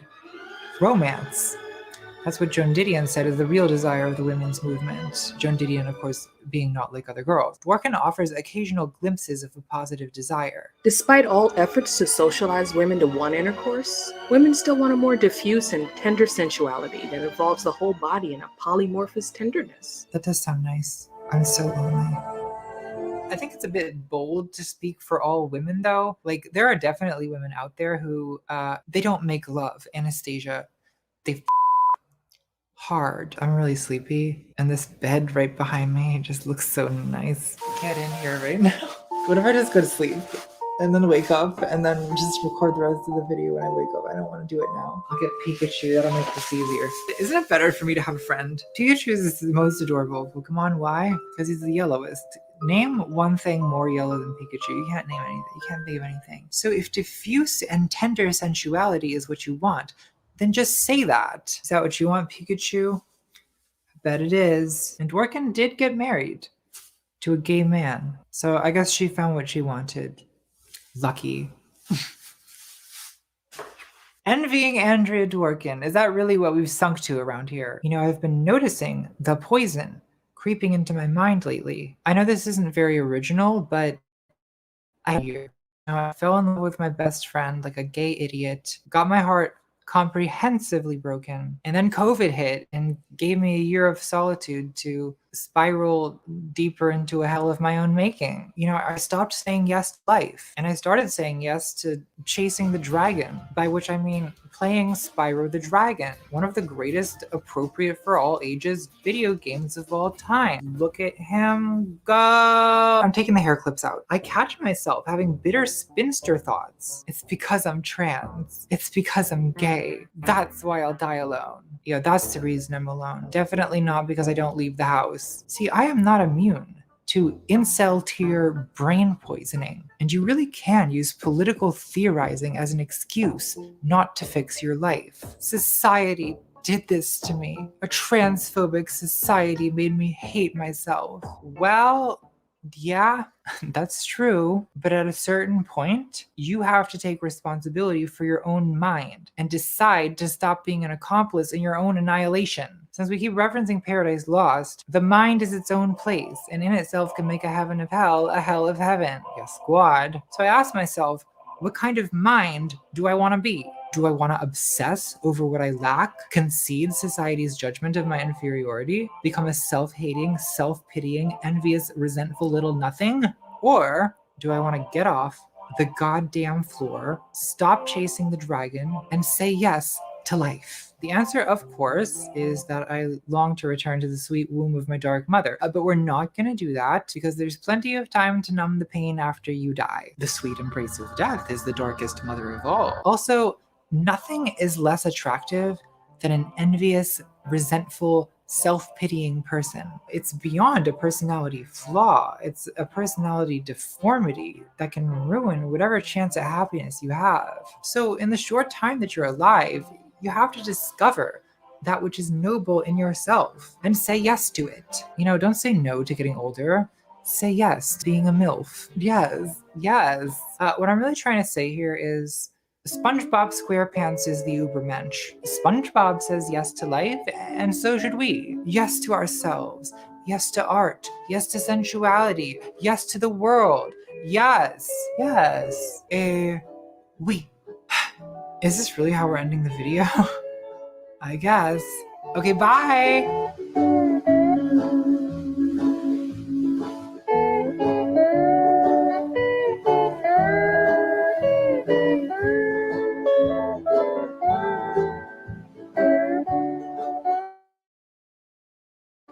Oh, so what if my fantasies make no sense? You want to talk about things that don't make sense? Heterosexuality. Let's put that under the microscope, You want me to believe that a straight woman who knows the difference between magenta and mauve is going to date a straight man who thinks it's gay to wash his underwear, and that's just going to work out fine. You think it's safe to raise a child in that environment? I don't think so. Not on my watch. See, I think straight men should date each other. They can sit on the couch all day playing Xbox and then each other. And then straight women can pair off, decoupage some shit, and eat each other out. Isn't that better? Isn't that more rational? I wish I could wiggle these cat ears. Like I wish I had anatomical control over them. Hello? Yes, Dr. Spiegel? Yes, it's me again. I have a suggestion. What do we even have here? We've got tuna, salmon, some squid, mackerel, shrimp, some, I think it's yellowtail, clam, some rolls. I've never been as much into rolls. I'm a cat, you know, I like fish. You start adding too much avocado and rice into things, it's an affront to my feline nature.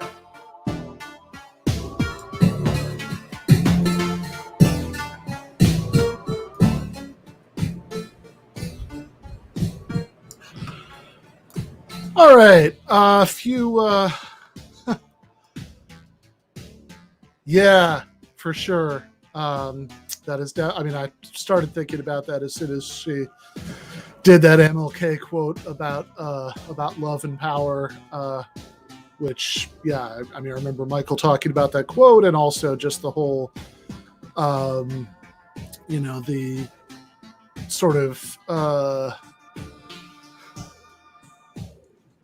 I don't know. It's very, you know, it's a very Michael Brooks-ish sort of thought, you know, that we need to be both sort of more emotionally intelligent, veering off into his Buddhist interests and, you know, universal compassion and all that stuff, and that we need to be more ruthlessly Machiavellian.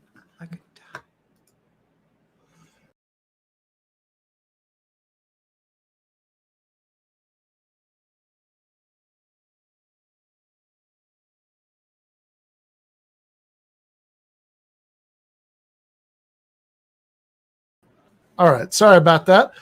But in any case,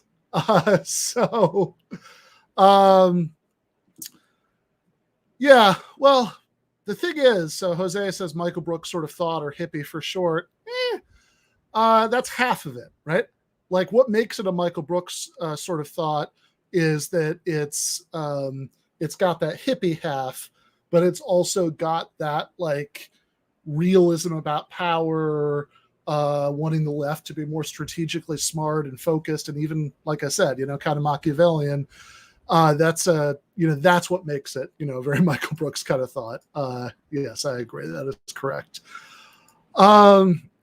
So yeah, I really enjoyed that video a lot, and not just because I was very briefly in it, you know, for whatever it was, like 3 quotes, I think, from me that you know, that were in it. Although obviously I did not hate being in a ContraPoints video. You know, that's great. You know, been watching her stuff for I don't know, at least since like 2018 or something is the first time I watched one. But it was one of the ones where she's going after Nazis in a very fun way that I actually talk about in that book, Canceling Comedians While the World Burns, a critique of the contemporary left, which I actually don't know for sure if she read or not, but it did kind of seem like it in one part of that. But in any case, I think, yeah, so obviously, you know, we just finished watching it like 45 seconds ago. You know, my thoughts about it are a little bit scattered, but I will say a few things. Like, one is I noticed some people in the chat early on were like, hey, what is all this stuff about envy? And, you know, she's talking about examples about rich celebrities talk about envy, and this sounds kind of reactionary. And I kept saying, you know, in the chat, I didn't really want to interrupt this too many times, what was going on, because, you know, I just kind of wanted to experience this the first time more or less straight through. You know, I kept saying in the chat, you know, let's see where she goes with it. You know, let's see where she develops the argument. Because I'm pretty sure it's not going to be that life isn't fair, therefore we shouldn't be trying to striving to create a more fair society. Because I'm pretty sure she does think that, and always has, that we should be striving to create a more fair society. But she, I think, yeah, so I think she went a few interesting places with this. One, just because it's the one that I kind of got stuck on thinking about as it was happening, I guess I'll start with, is the part about the anti-utopianism, right? So she starts talking about envy, and, you know, she, throughout the video, she's using incels as an example of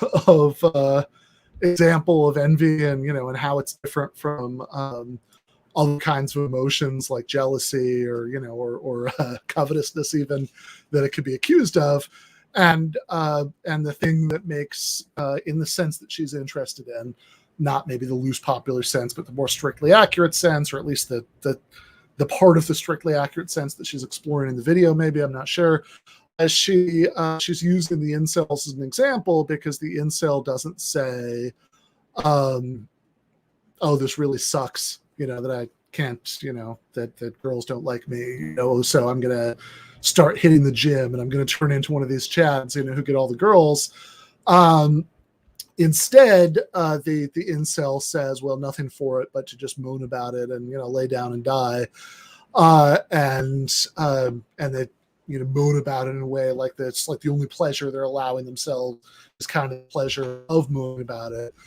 And then the analogy at the end about toward the end about utopianism is, you know, and also Christianity, right? Because she's sort of using Nietzsche's critique of Christianity, and she makes the same move, by the way, about Nietzsche that I do in the part of my book where I talk about Nietzsche, which does make me think that maybe she read the book, which, you know, would be nice. I like Natalie. It would make me happy if she'd read it.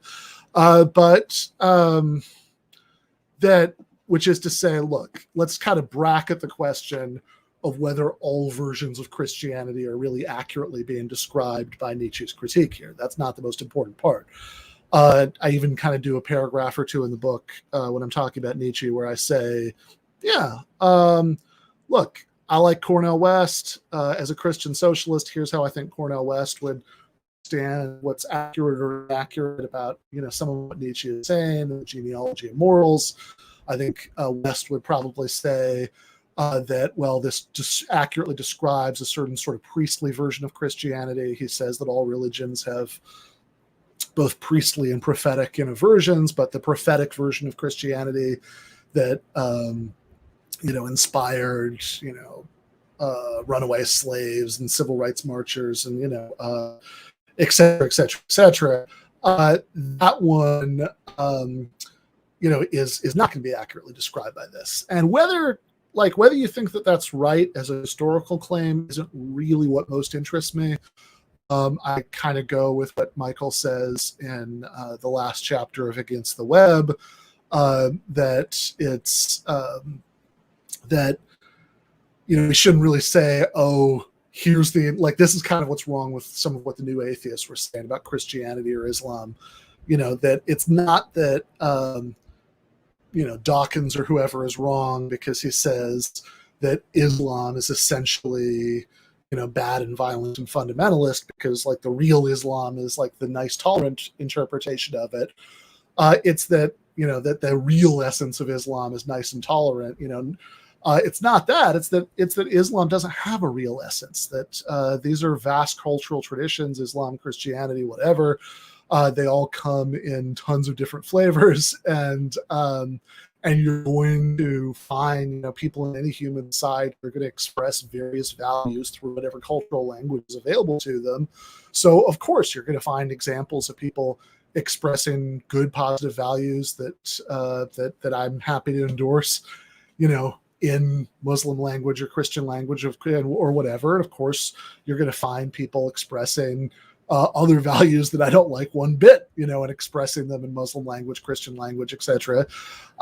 And certainly historically, since these were often used as the justifying ideologies of feudalism and then capitalism, you're going to find people wielding it to that who are rebelling against those systems, who are going to find things in those traditions to wield to that purpose. And that's all there really is to be said about it. Maybe a more succinct way of saying that from my perspective is that I'm an atheist, so I'm not really that interested in arguing about what the true correct essence of Christianity is, or Islam, or anything else. But that said, I think that Nietzsche's critique of Christianity, which I don't think, following the Michael Brooks point, I don't think it's an accurate critique of the one true essence of Christianity, because I don't think there is a one true essence of Christianity, but it's certainly a very insightful critique of one version of Christianity, what Christianity certainly has been in at least sometimes in some places. And I think that's what Natalie is running with in this video, when she talks about the idea. Yeah, I mean, totally concur, right? That HG says he takes a based liberation theologist over a reactionary atheist care any day. Completely agreed, right? I'm married to a socially progressive, and left wing Christian. I clearly prefer Jen to pro-war, new atheists any day. I often talked in the book and elsewhere about my admiration for Cornel West, Terry Eagleton, whatever. I'm completely with you there. But in any case, I think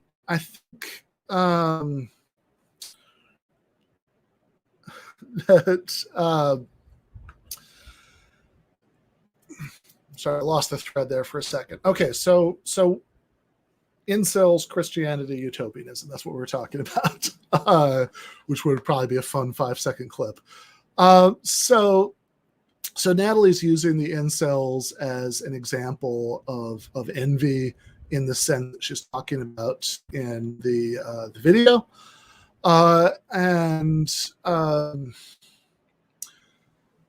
and then she relates this to Nietzsche's critique of Christianity, and then she relates this to her critique, which would actually be one that I endorse.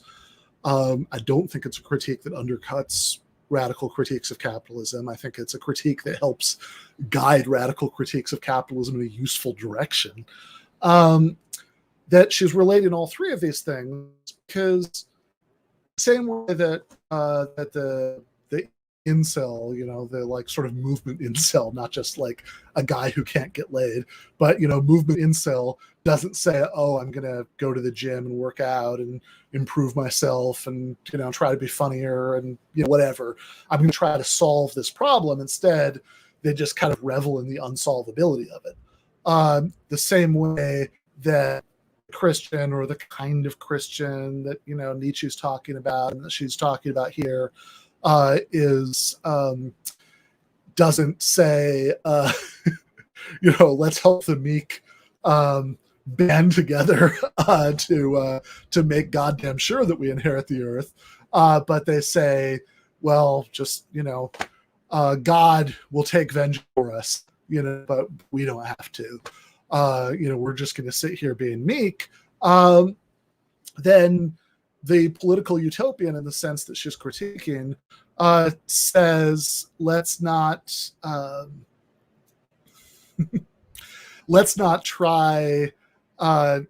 think about ways that we could actually bring about political change that would be possible.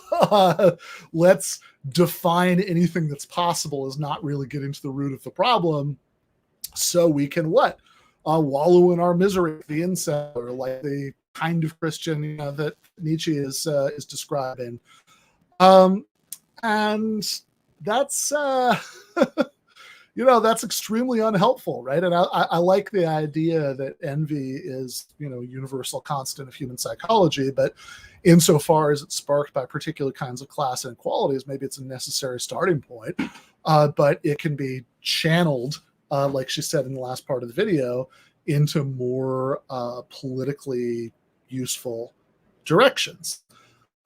So she used the example of Andrew Dworkin saying that as long as heterosexual sex exists, women aren't really liberated, which is a conception of feminism, which would mean that literally nothing that is ever going to happen at any point in future human history could ever count as the liberation of women.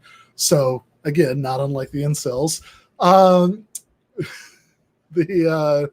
Although I guess Dworkin, I don't know, a Dworkinite who is celibate because they accepted that would be a Volcel, but the thing that she's criticizing about the incels would be the same thing there.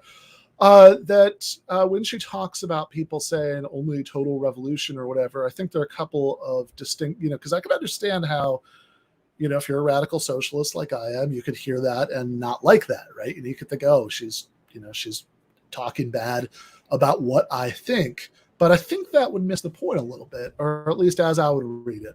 Maybe, if she comes back on the show, maybe we can, talk about this there. But in any case, here's how I would read it.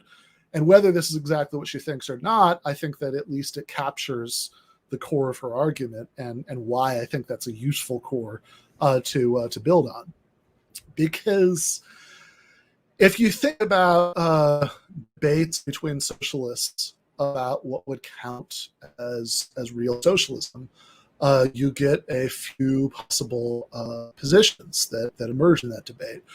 I talk about this a little bit in an article I wrote at the very end of last year for a left-wing Eastern European journal called The Barricade.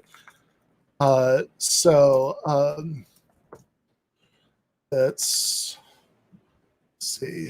Let me just find that so I can pull it up here. The title of the article was how should the left relate to the history of, quote, actually existing socialism, unquote. And it's something that I wrote at the end of last year, partially, to be honest, because I had almost 52 articles published, or I thought I had based on my count at that point. It turned out I think I was already at 52, but I had almost 2 articles published in 2020, and it's arbitrary and stupid, but I wanted to get up to 52. So I ended up really quickly writing a couple of articles at the very end of the year, one of which was for Jacobin, was the Abolish Inherited Wealth. And one of them was this for The Barricade. How should this contemporary socialist left relate to the history of actually existing socialism? And of course, the main subject of the article is how it is that we should talk and think about the regimes that existed and some of the countries that people who read and write for The Barricade live in the 20th century. that called themselves socialist, but certainly didn't represent our best aspirations for what a post-capitalist society could look like. But in the course of reading the article, I also try to get into a little bit some larger questions about how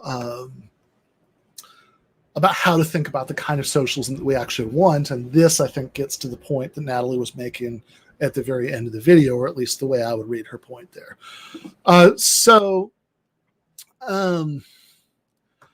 Forget Stalinism for a second. Let's think about what we actually want to come after capitalism.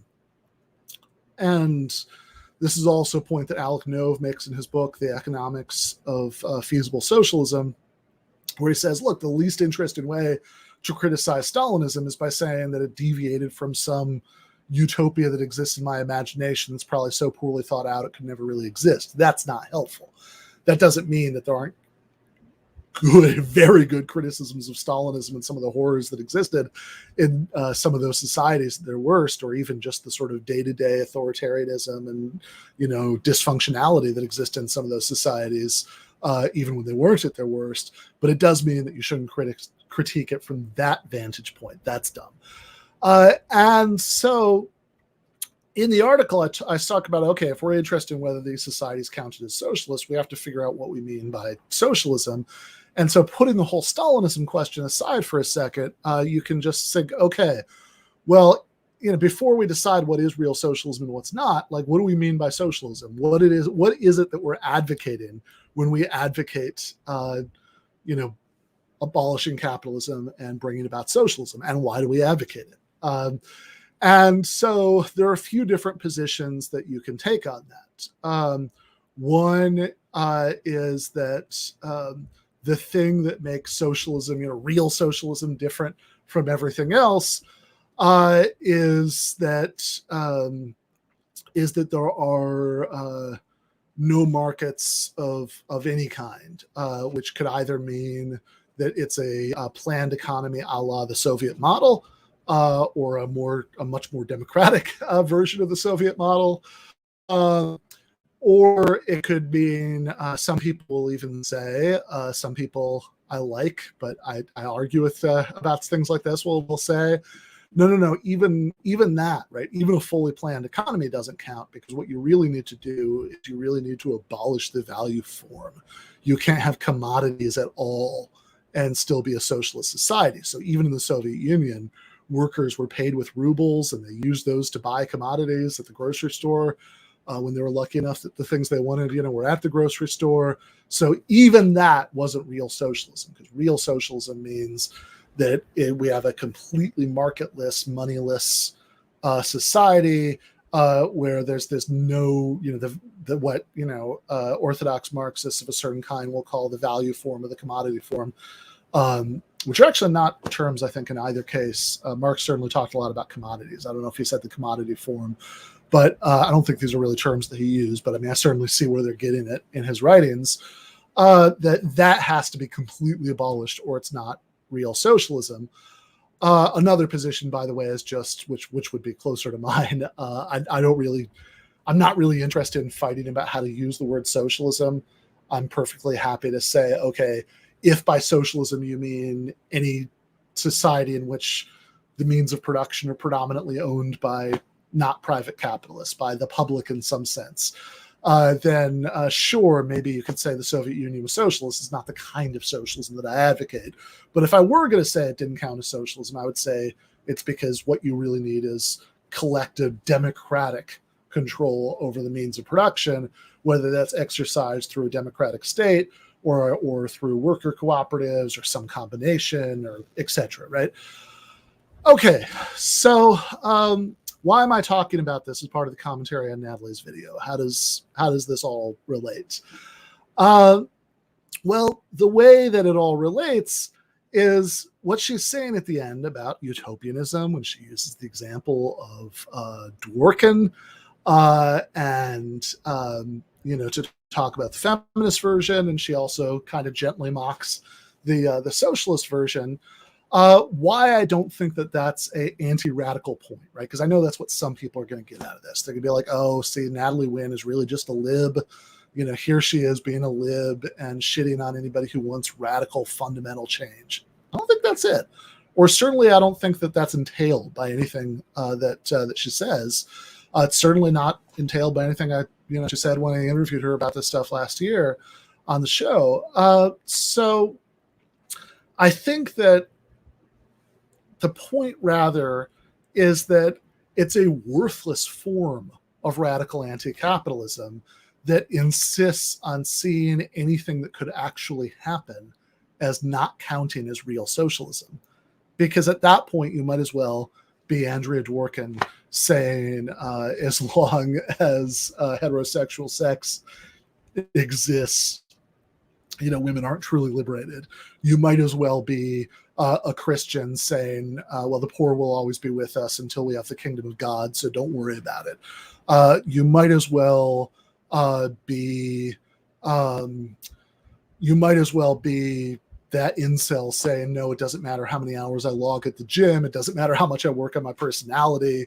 The Stacys will never like me because I wasn't born with a Chad jawline or whatever the incels say. Because then you're just saying, well, anything that could actually happen isn't socialism and nothing short of real socialism matters.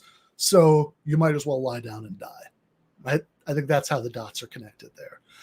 And that shouldn't lead you to saying, oh, we shouldn't have a radical critique of capitalism, or we shouldn't advocate not just, what's sometimes called socialism in capitalism. In other words, social democracy, kind of having doses of socialism ladled out within a basically capitalist framework.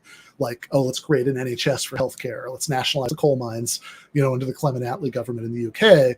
But socialism in the strict sense, socialism comes after capitalism. I think we could absolutely. I think her point is absolutely consistent with having a radical critique of capitalism and advocating kind of socialism that comes after capitalism. It's just that when we do that, it's not very helpful if we define anything that could actually exist as not real socialism. That's kind of pointless. That doesn't actually help anything. That speaks to a politics that really are just about envy in that sense of, that ressentiment kind of sense that she's talking about, of just endlessly stewing displeasure with the existence of privilege, but not actually having a plan to do anything about it and create something better. Right? To create, as she said at the end of that video, a more egalitarian society. I completely agree with that. I do, Bateau. When people say people like Natalie sound lib, it really makes me wonder if they seek to actual libs, which I think about all the time, right? Like, because this is a funny thing. If you do what I try to do and advocate a realistic form of socialism as an attempt to convince normies that it is actually possible to go beyond capitalism, which is what I think we should focus on.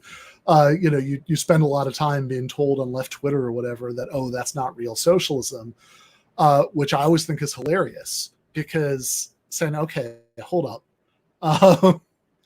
99.9999% of the population would consider what I'm advocating to be an extremely radical break with the status quo and hard to, even take seriously as a possibility.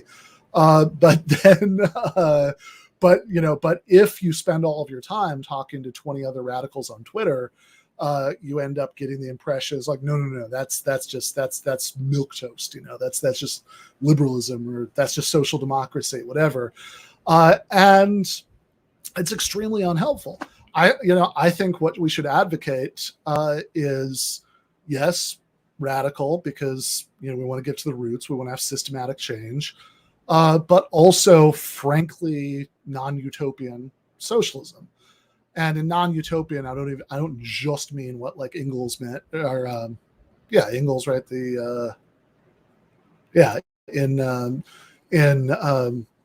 his pamphlet, on scientific versus utopian socialism, but which, by the way, if you want to really good read on what's going on in that pamphlet, read I think like the third or fourth lecture in G.A. Cohen's book, If You're an Egalitarian, How Come So You're So Rich?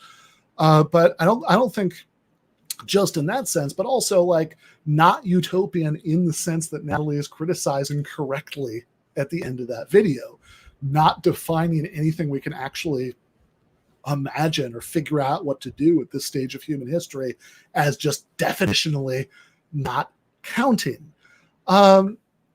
So what kind of society could we actually have that would be a radical break from capitalism, but that wouldn't be utopian in the sense that Natalie is talking about? And why should we want it? Because I think some of what she said in there is also very relevant to that question. So I would say a couple of kind of beginning thoughts on that. That you do have to grapple seriously with what's sometimes called the calculation problem, going back to the socialist calculation debate that people like Oscar Lung on the socialist side and Hayek and von Mises on the anti-socialist side were engaged with back in like the 1920s, which is to say, how is it that you have a society where you have what's being, it's one thing if you have a society of small farmers who are mostly producing for their own consumption, but if you have a big, complex, industrialized society that inevitably, at least up until the time when, the technological singularity happens and, the AIs can just handle everything and the rest of us can just have fully automated luxury communism. But up until that glorious day, right, if you have a fully, if you have a technologically advanced, complex modern society, you are inevitably going to have a complicated division of labor.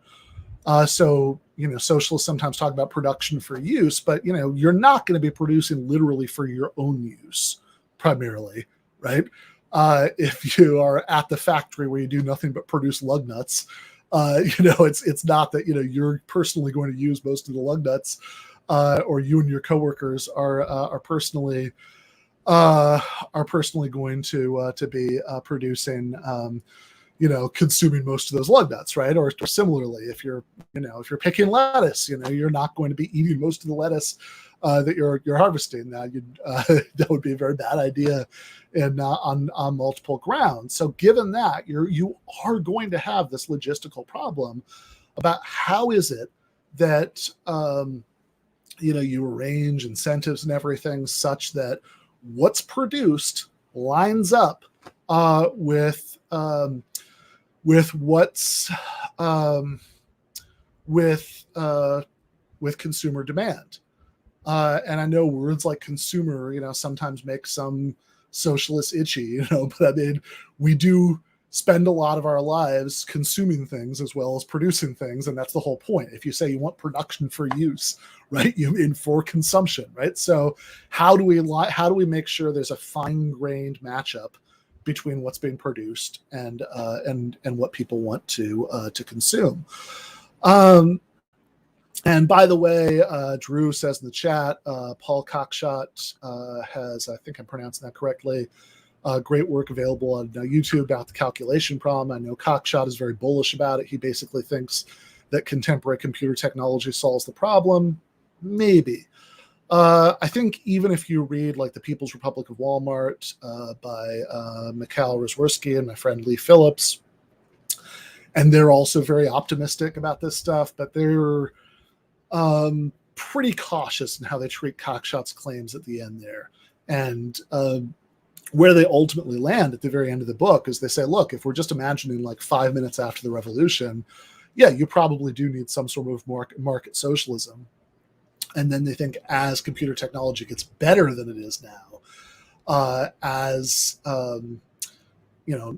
like not just obviously like in a sort of basic sense, better computers, but or better algorithms or whatever, but that as we sort of progress technologically and our ability to logistically figure this stuff out, they are optimistic that over time you could have a completely planned economy, although they crucially do not claim anywhere in that book to know exactly how it would work right now.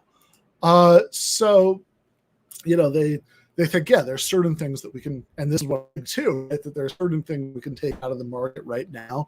We've already proved under social democracy that healthcare, for example, can be taken completely out of the market and will actually get much better outcomes. Other areas, it's going to be, much more difficult. And in some cases, you might even question whether it's a desirable outcome in every case, because do we want to have a committee approve, every single sort of, consumption request or whatever, which I know some people who are more on the everything can be fully planned side would regard that as a caricature. I'm just trying to quickly get across the shape of the debate, not make like a super fine-grained intervention in it. But in any case, Dara says there are some jobs that will always need to be done by humans. Yeah, I suspect that that's probably true. I mean, I think if you really want to do the fully automated luxury communism thing, what you have to do, what you have to think is probably not that there's literally no job necessary for production that would be done by humans, even in the impossibly far future, but that there would be so little that would need to be done by humans that it can all get that, in a post-singularity sort of world, it can all be done just sort of through everybody pursuing their passion projects.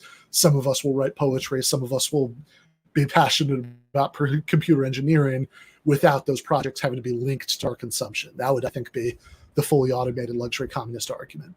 And I also agree with Bruce, probably, right? I mean, we don't know. I mean, I think we should be extremely cautious about making confident predictions one way or the other about how this stuff is going to play out in the future. These are open empirical questions. But assuming that the calculation problem is not completely solvable by current technology, you do still need some market mechanisms, which I think for better or for worse is probably still true right now. That doesn't mean that like we're stuck with just social democracy, that we can't or shouldn't or don't have good reasons to go beyond capitalism entirely. I think we absolutely do have those good reasons, and I think that we absolutely can do that. But if all right, well, you might have been being sarcastic, Bruce, but I actually think that it's literally right that that this is a probably. I'm not confident enough to make firm predictions one way or the other about some of this stuff. But I just don't know how we could really be justified on the basis of current evidence in feeling certain about how things are going to play out with this stuff as technology progresses in the future. I don't know. I'm skeptical that anybody knows. But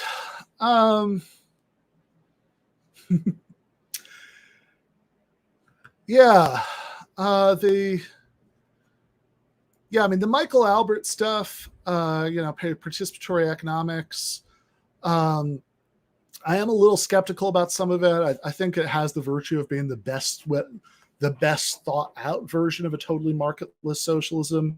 It's kind of currently on offer, but I think it also shows some of the potential problems with that. Yeah, my dog is digging on the carpet next to me. So if you hear a sound, that's what that is. But I think I have questions about privacy. I got into this with him just a little bit when I interviewed him at the beginning of the year on the show. I had questions about how privacy would work under this system. I have concerns about how attractive it's going to be to people transitioning to it if they have to spend a lot of time sort of making detailed consumption requests. I understand that he thinks that wouldn't be necessary.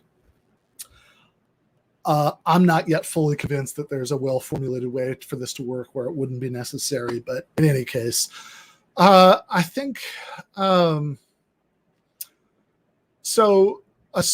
If not that, though, right, what could we have? Well, we could have the kind of society that David Schweikart describes in his book After Capitalism, the book that I'm working on with right now with Bhaskar Sunkara, who's of course the editor of Jacobin, and Mike Beggs, who's an Australian economist. We have a contract from Verso, might come out in 2022. I'd be pretty surprised if it was earlier than that. Working on it right now. But that book, which is going to be called The Blueprint, since Bhaskar is a Jay-Z fan, is kind of an attempt to at the same kind of thing that Schweikart is doing, or sort of updated, or and argue in a slightly different way. And I think that what does that society look like? Well, all right, let's say we do still need markets for consumer goods because we don't have a better way yet of coordinating in that kind of fine-grained way what's produced with what's consumed. Bhaskar says in his first book, The Socialist Manifesto, the first chapter, that is the most similar to what the blueprint is going to be like, which Nicola says that title is going to trigger our good friend and comrade C. Derek Varn very hard, which might very well be true. It is kind of an attempt to sort of lean into, socialist anxiety about trying to articulate these kinds of visions of the future. It's like, oh, no blueprints. But in any case, I think that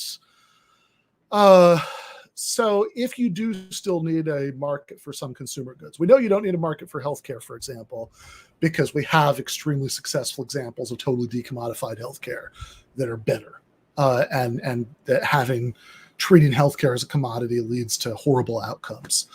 But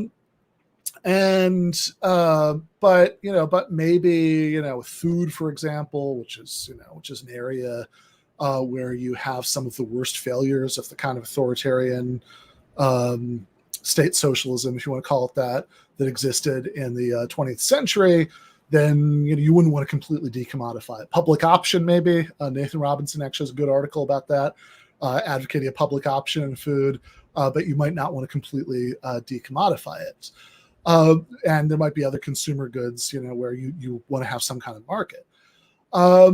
So what could you do? Well, for things that are completely decommodified, we kind of know what that looks like an NHS.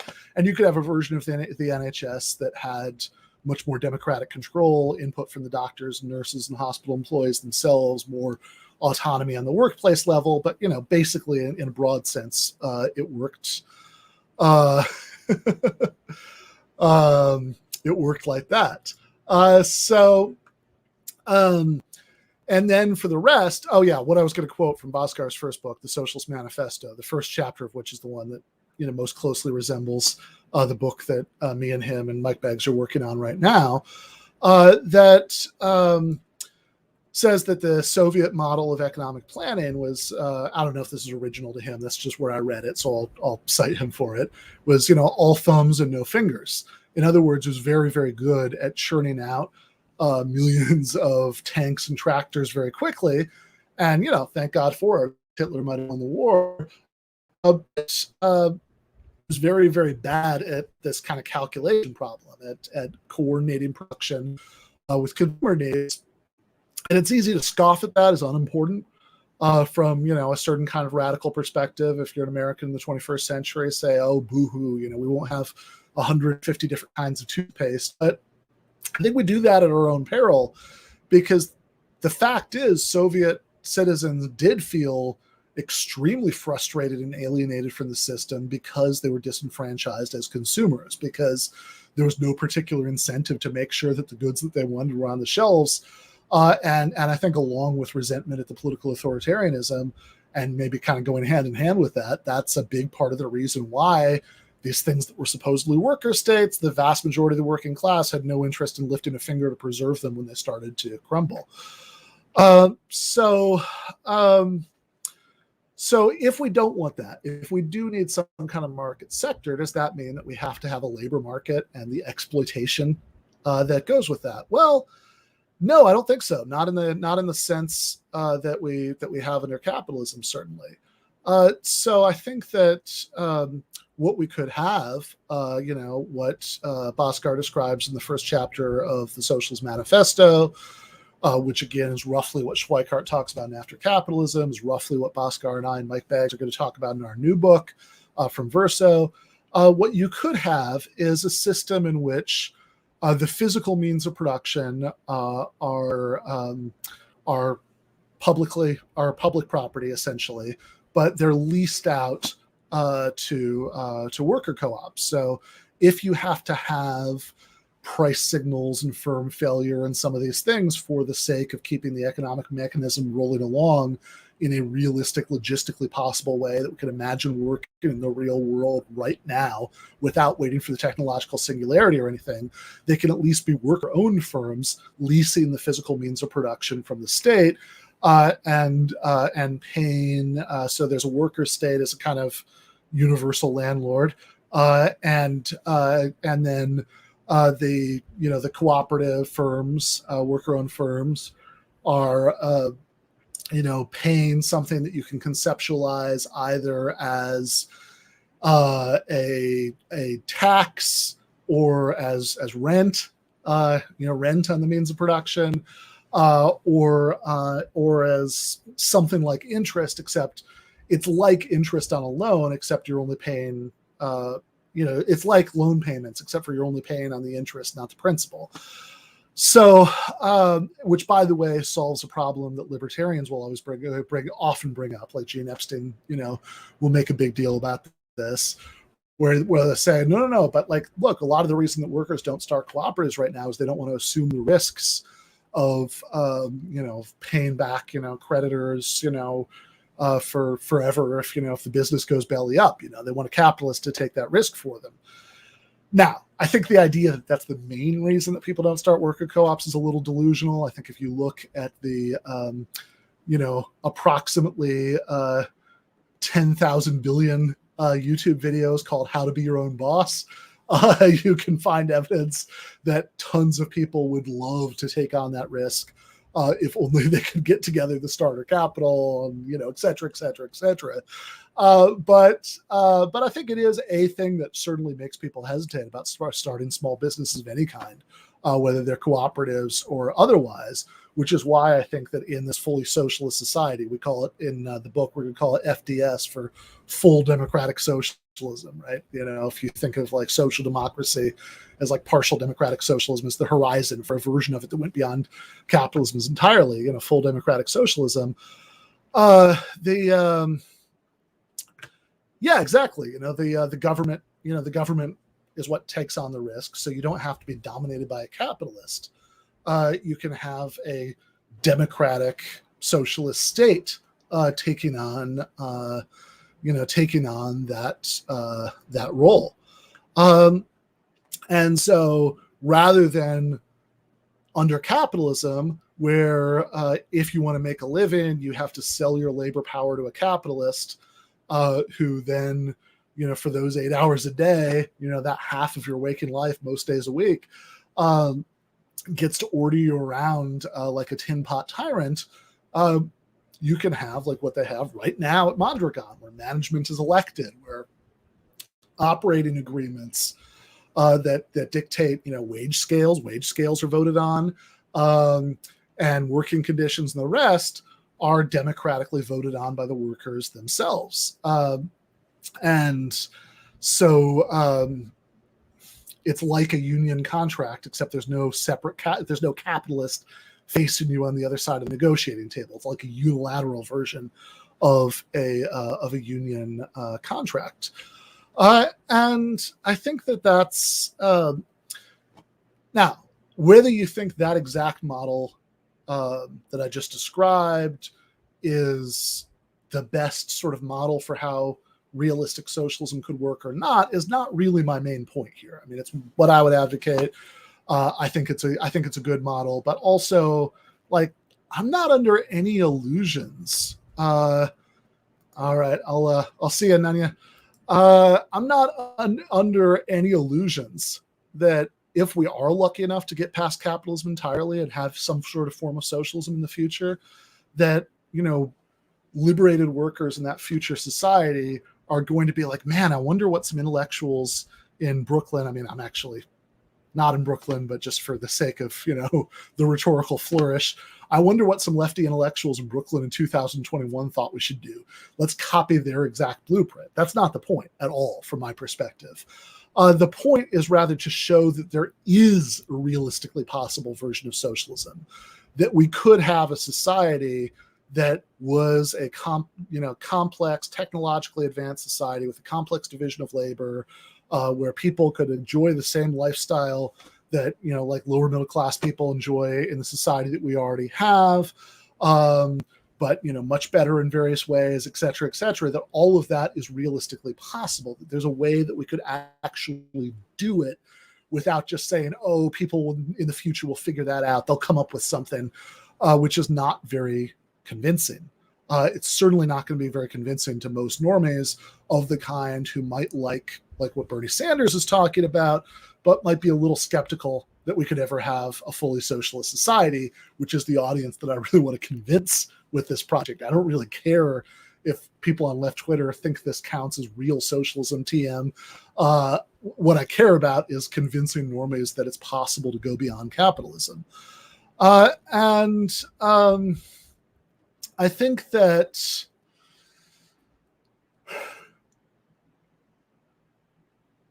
if you think about that society, the kind of society that I just described, that sort of model of like plausible socialism, and think about that in relation to what Natalie was talking about in the last section of her video, which, I mean, I was enjoying it the whole time. Obviously, aesthetically, you know, she's much better at putting together these videos than like anybody else who does this kind of thing.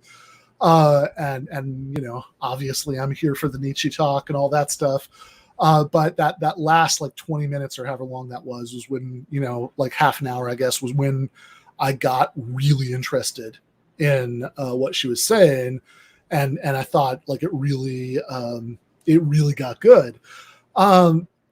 And I think that the way that it relates to, you know, to what she's saying there is, yeah, look, the same way that if Andrea Dworkin is defining away anything that could ever possibly happen in the real world as not counting as women's liberation, then feminism just becomes more ressentiment. You know, there's no realistic horizon there for. It's just nothing but permanent envy and resentment. And similarly, I think that that if you define socialism such that it has to be some sort of moneyless, marketless, full communism, that realistically we have very little idea of how that would actually work. If we tried to, you know, if we took power and tried to implement it right now, then it's the same thing, right? Her point about Dworkin is just exactly the same thing. For insisting that only that counts as capital R, capital S, real socialism. So, you know, but she was saying, look, but I don't want, none of this means that, oh, life isn't fair, so it's cool that capitalism isn't fair, you know, we should just accept that. No, you know, we don't want a society with the kind of distribution of wealth, for example, that results in some people, well, like the video that she did like a couple of years ago about capitalism, where she has the example about the gold leaf, the pizza with the gold leaf topping that people are eating as like conspicuous consumption, and it costs like $1,000 a slice or something. That we don't, that none of this stuff we've been saying means that we should accept a society where some people can eat the $1,000 slice gold leaf pizza and some diabetics literally die because they set up GoFundMes to buy a month's supply of insulin and the GoFundMe isn't fully funded. That's obscene. We should reject that. we should try to achieve things in the real world that could actually get beyond that. And I think, yeah, right. Or I guess the Bezos penis rocket, like Adore Priya says, is would make the point in a, maybe an even starker way, right? That there are people who work in Amazon warehouses right now who are literally peeing into bottles because if they walk to the bathroom and walk back, the omnipresent electronic surveillance that enforces their quota would dock them for having slowed down, how many packages they've gotten ready, over the course of the last hour. Say, oh, you took too many steps on the way back from the bathroom. So there are people who work in Jeff Bezos's warehouses right now who work under those conditions, while Bezos can literally fly into space on a very a lot of stuff in that video about Freud, but even if you weren't watching that video that we just finished watching, that's certainly what it's what it's suggestive of. So we shouldn't accept a society like that. But if we're not going to be utopians in the sense that Natalie is critiquing at the end of the video, but we're also not going to accept a society like that, what does that mean? What's behind door number 3? Well, one thing you could say is, well, just social democracy, I guess. We have some reforms and we stop at that. Okay, well, I mean, that's more politically useful than not advocating those reforms. But I think it's ultimately insufficient. It's ultimately insufficient for a few reasons. One of them is the sort of more ideological reason, and one of them is a more pragmatic reason. The more ideological reason is that one of our complaints about capitalism, it's not just that people die because they can't afford their insulin, although that's pretty bad. It's that even if you live in Norway, if, like most Norwegians, you work for a regular private capitalist employer, you're still giving up far too much of your autonomy for half of your waking life, or if it's only 7 hours a day or whatever, a little less than half of your waking life. That you are that what you're essentially doing in that that you that it's an unacceptable loss of human freedom of one of the most important kinds. Like my friend Matt McManus always emphasizes, civic freedom, which is a kind of philosophers, freedom that philosophers have talked about, going back to Greek and Roman philosophers in some cases, which is the freedom to have a role in shaping the conditions that you have to live in. And if civic freedom stops at the door to the workplace, that's a problem. Human beings value autonomy and, getting to run their lives in some sense. And if that's just totally out the window for half of your waking life, that's completely unacceptable. So that's the more sort of ideological, reason. But then also there's a more pragmatic reason, which is that even once you achieve, if you think of social democracy as kind of a way station between the late capitalist hellscape we've got in the United States right now and socialism, right, the kind of socialism that actually come after capitalism, then it's a very unstable way station. This is Rosa Luxemburg's point about, rolling the boulder up the hill, and then, the capitalists, the first chance they get, will roll it back down again. That, a lot of these, even in the sort of Nordic strongholds of social democracy, where there's probably been the least of the rolling the boulder down the hill again, there have been certain episodes of austerity. There have been, when the right-wing parties get into power, they start chipping away at it, because as long as you keep the capitalist class in power economically, as long as they continue to control the means of production, they're always going to find ways to translate that economic power into concentrated political power and use their political influence when they think they have an opening to roll back that nice, social democratic welfare state and to go back to the natural state of capitalism, which is some people have $1,000 a slice gold leaf pizza and fly into space on penis rockets, and some people work in Jeff Bezos's Dickensian warehouses. So I think if you acknowledge that it's unstable, that that it's if you stop there, you're in danger of losing what you've already achieved, which has happened to a certain extent even in places like Norway and Sweden, has happened to a much greater extent elsewhere. Then I think that alone gives you a reason to want to go beyond capitalism entirely. Like I remember Michael Brooks saying that at a certain point, the only way to safeguard the gains the working class has already won is to start taking certain pieces off the chessboard entirely by democratizing the economy. And by the way, the issue that Natalie was emphasizing in that part of the video, which was economic inequality, some people, getting the gold leaf pizza, and some people, sleeping under bridges, is to a great extent, not entirely, because if people are left out of the economy entirely through unemployment, although that's also a function of what economic system you have, of course.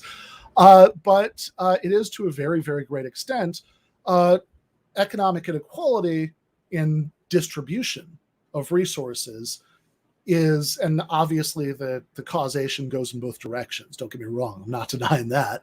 But to a very great extent, in a very real and important way, inequality in the distribution of wealth is downstream from inequality in the distribution of power. In other words, the fact that capitalists control the means of production is why you have people who work in Amazon warehouses, who make a hilariously tiny fraction of what Jeff Bezos makes. Right? None of those people are flying penis-shaped rockets into space. So I have. Whereas in Mondragon, right, the world's biggest, worker cooperative, with workers' control of the means of production, even in a society where you've still got some market mechanisms and all that stuff, but if workers are actually able to vote on their pay scales, you're not going to get these crazy, whatever the figure is, the average CEO making 500 times more than the average, line worker. You're not going to get that if the line workers get to vote on the pay scales. You might still get some differentials. It might not be totally flat because, people might understand you need incentives for certain things.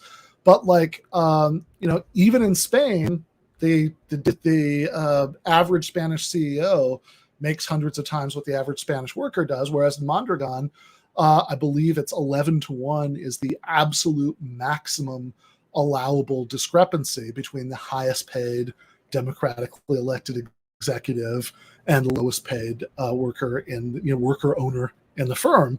And it's only that high because Mondragon is a little island of workers' control that's floating around in a sea of capitalism.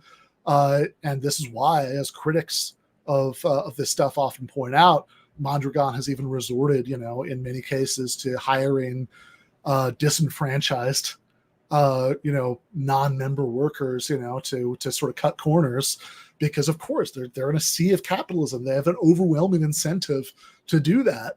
But if Mondragon was only competing with other worker-owned firms, there's no way that pay differential would be as big as 11-to-1, which is all it is now when it is competing with regular capitalist firms.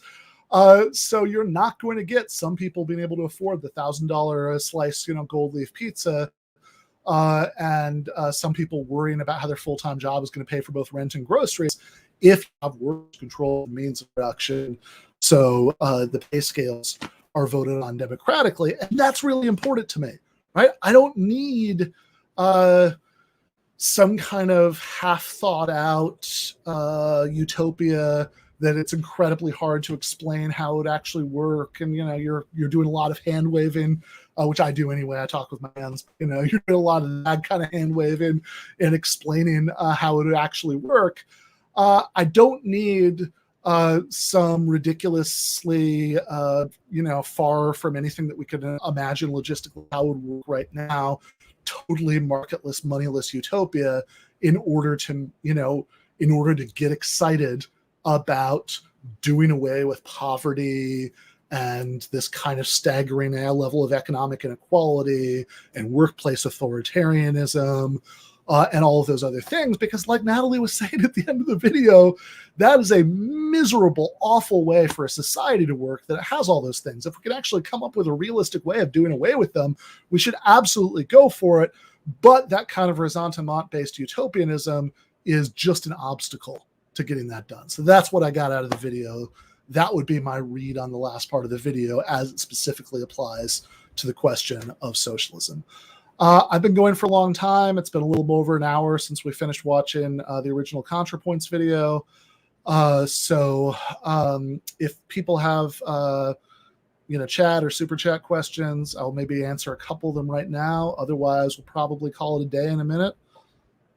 Let's see. Yeah, anxiety of the spectacle, says Michael, could explain things so colloquially. Honestly, I think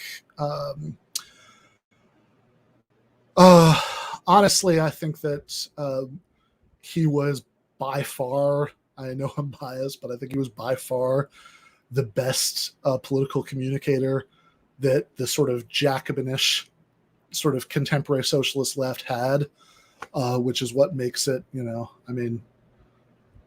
in addition to everything else you could say on a personal level and everything, is what makes it an irreplaceable political loss. I always tell people to watch the Mill Series lecture he gave at Lafayette College, and particularly the Q&A after that lecture.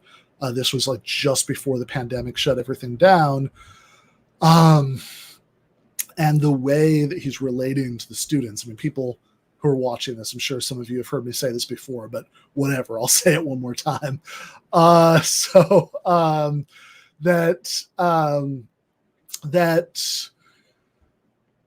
the way that he's relating to those students, I think, is really good to watch and kind of think about, because and try to model as an approach.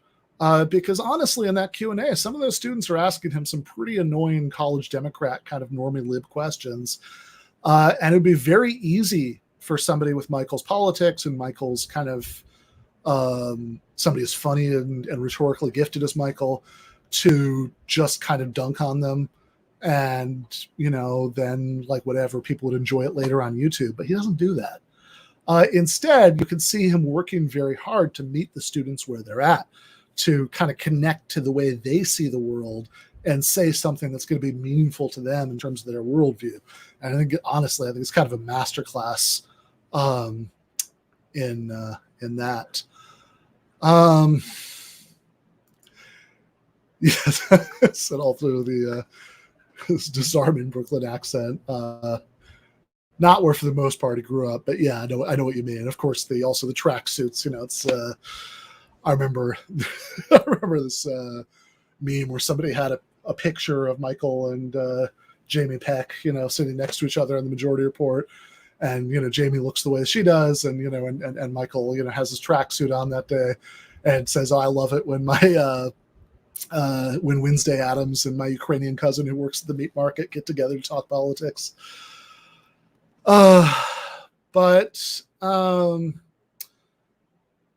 Yeah, okay, let's see. I did see a couple questions scrolling past here. Nicola says, I 100% agree, Ben, but don't you think that in the long run is actually working towards communism as defined by Marx worthwhile? Well, I would say that Marx doesn't actually spend very much time defining communism. I know there are people who argue that there's a kind of implicit definition that you can read into some of what he says in a few different places.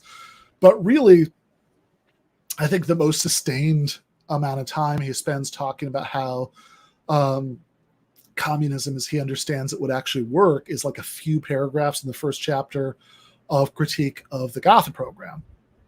And in those few paragraphs, he basically says two things. And some of this is going to involve my interpretation, not just like clearly the words on the table, because honestly, there are some things in those few paragraphs that are even a little ambiguous.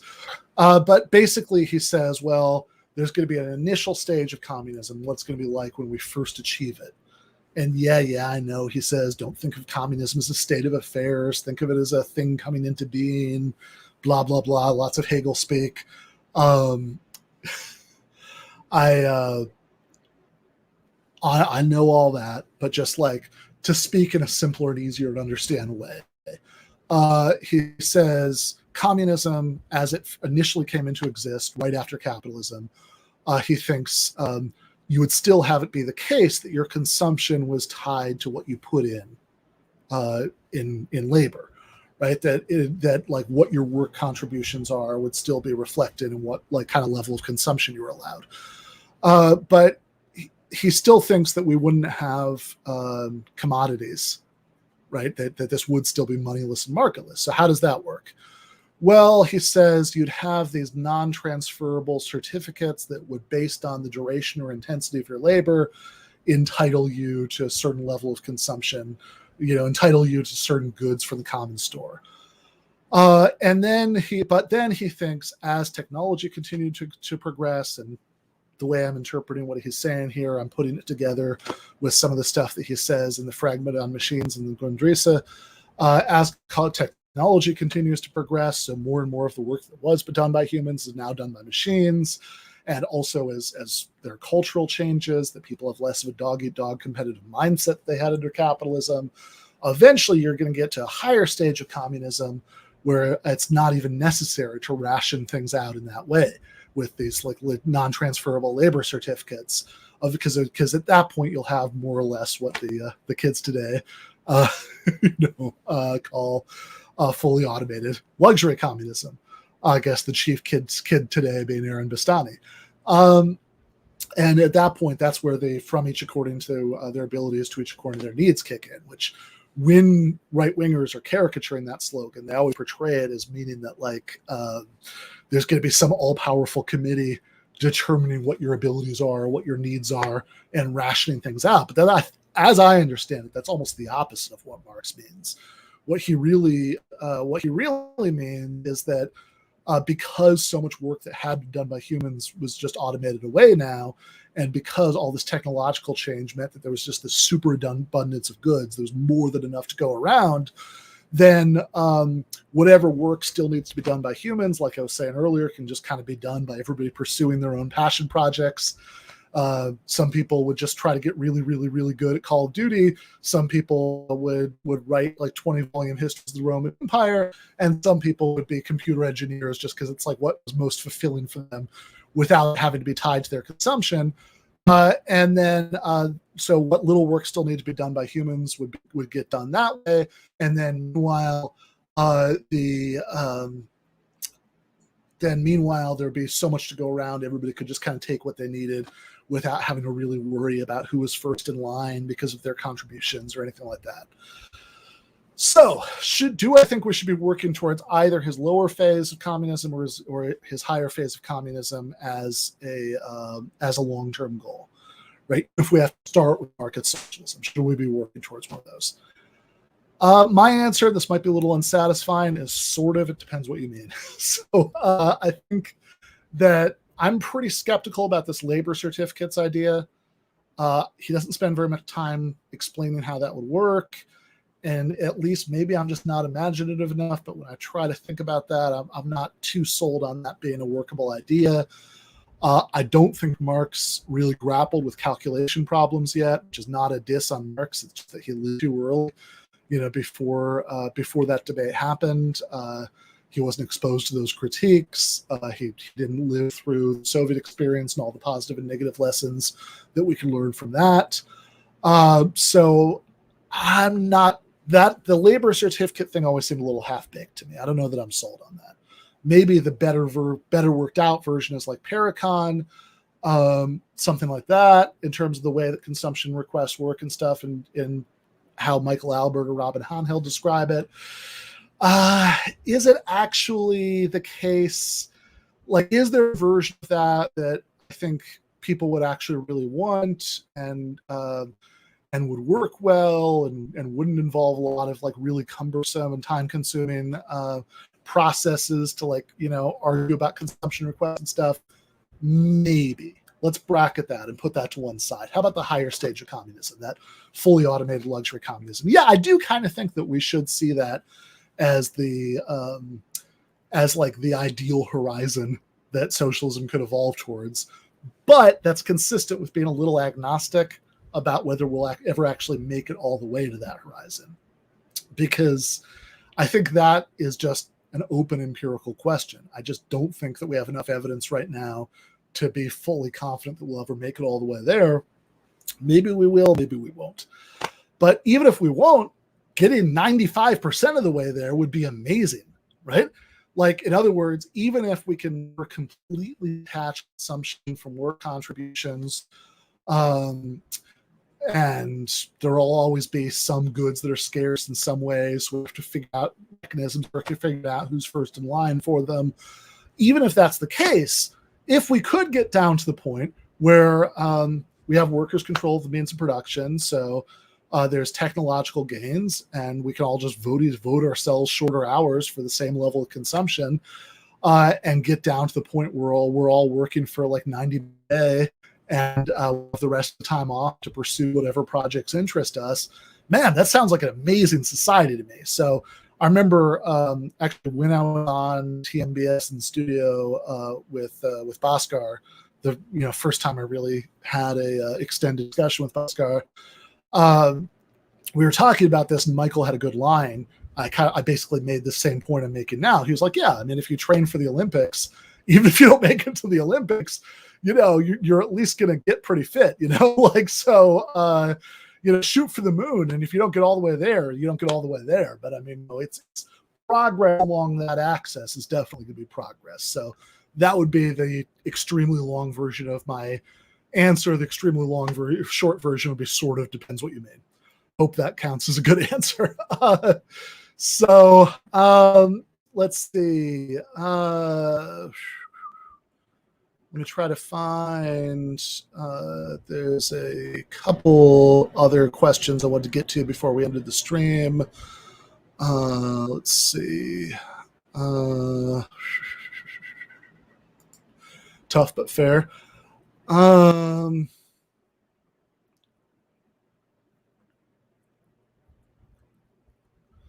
right. Let's see. IDeBito says UBI is a step towards socialism. I love that idea. Support, but mixed origins and support. Nixon and modern libertarians makes me curious.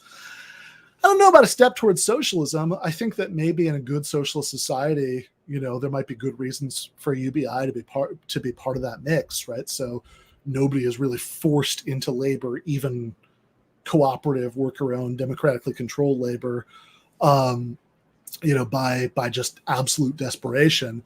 I'm a little skeptical about it as a step towards, because I think that any UBI that we actually got realistically right now under capitalism would probably be a pretty miserly UBI.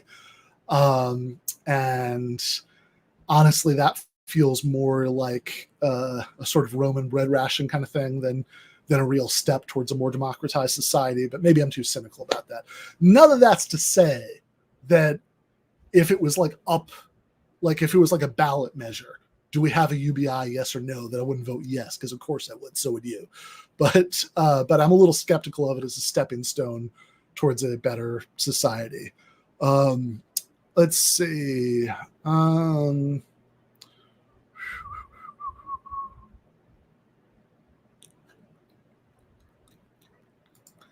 right, Nicola expressing some frustration with my overly long answer because he actually remembers that discussion from DMBS. Totally fair. Let's see. All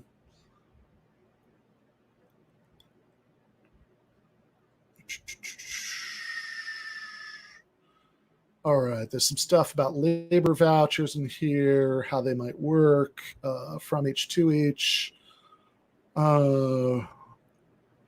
Let's see. Andy is talking about hobbits for some reason.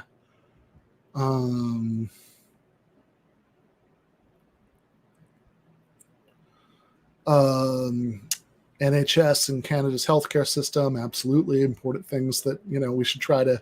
Those definitely are steps in the right direction.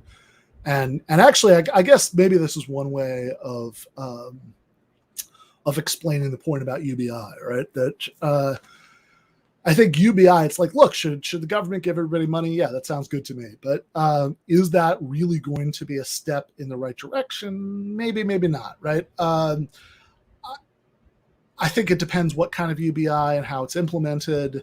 But stuff like decommodifying healthcare, that is absolutely a step in the right direction, both literally that it takes an important part of life outside of the capitalist marketplace, and also in a class struggle sense, because if workers aren't worried that if they lose their jobs, they'll lose their healthcare, they're a lot more willing to engage in militant activity at the workplace. It cuts one of the strings tying people to their current jobs. Thank you for that, Bisquis, about the montage of clips on the memorial show for Michael a couple of weeks ago. Let's see. People are talking about Dune. Love you, nerds. Okay, yeah. Here's one of the questions I remember I wanted to answer. Dara says, "What do you think about the necessary jobs no one wants to do in a society where welfare isn't tied to your job?" Yeah, well, I think that gets back to my answer to Nicola earlier, right? That that you have. Oh, there's another good question from 255 AD. So I'll also answer that one. That might really have to be the last one because we've been going for well over 3 hours here. So yeah, Dara says, what do you do about necessary jobs no one wants to do in a society where your welfare isn't tied to your job? And I think I think ultimately, if you still have jobs that no one wants to do that are necessary, you're not going to be able to have fully automated luxury communism. That Falk, horizon that we were just talking about, you're not going to get 100% of the way there if there are still jobs that are A, necessary for production, and B, that aren't things anybody's going to do as their passion project. You might still be able to get 95% of the way there because, what little necessary grunt work still exists could be distributed in a super duper thin way. So everybody only has to do like a few hours a week or something. But you're not going to get 100% of the way there. I think that's the only answer, because if you still have things that you need in order to sustain a complex, affluent society that aren't going to get done if it's not tied to consumption, then you're never going to be completely free of your consumption being tied to work. That's the unfortunate answer, but that is consistent with getting most of the way there, which, like I said, seems like a place worth going. All right, 255 AD. Let me make sure I've answered this one, and then I'll just see what else we have. We might wrap up on this one.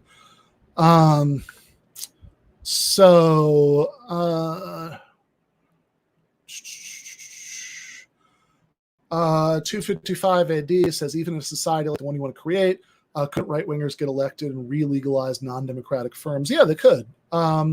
But that's like saying that even in a modern democratic republic, the monarchist party could achieve power and, democratically, and then reimpose absolute monarchy. That could happen.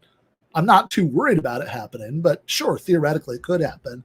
And if you say, oh, no, but there's a constitution that stops that from happening, then read Sam Moyne on that. I think that the idea that constitutions by themselves stop people from doing much of anything is a little delusional, because ultimately somebody has to enforce it, and ultimately who's going to appoint the people who decide, etc.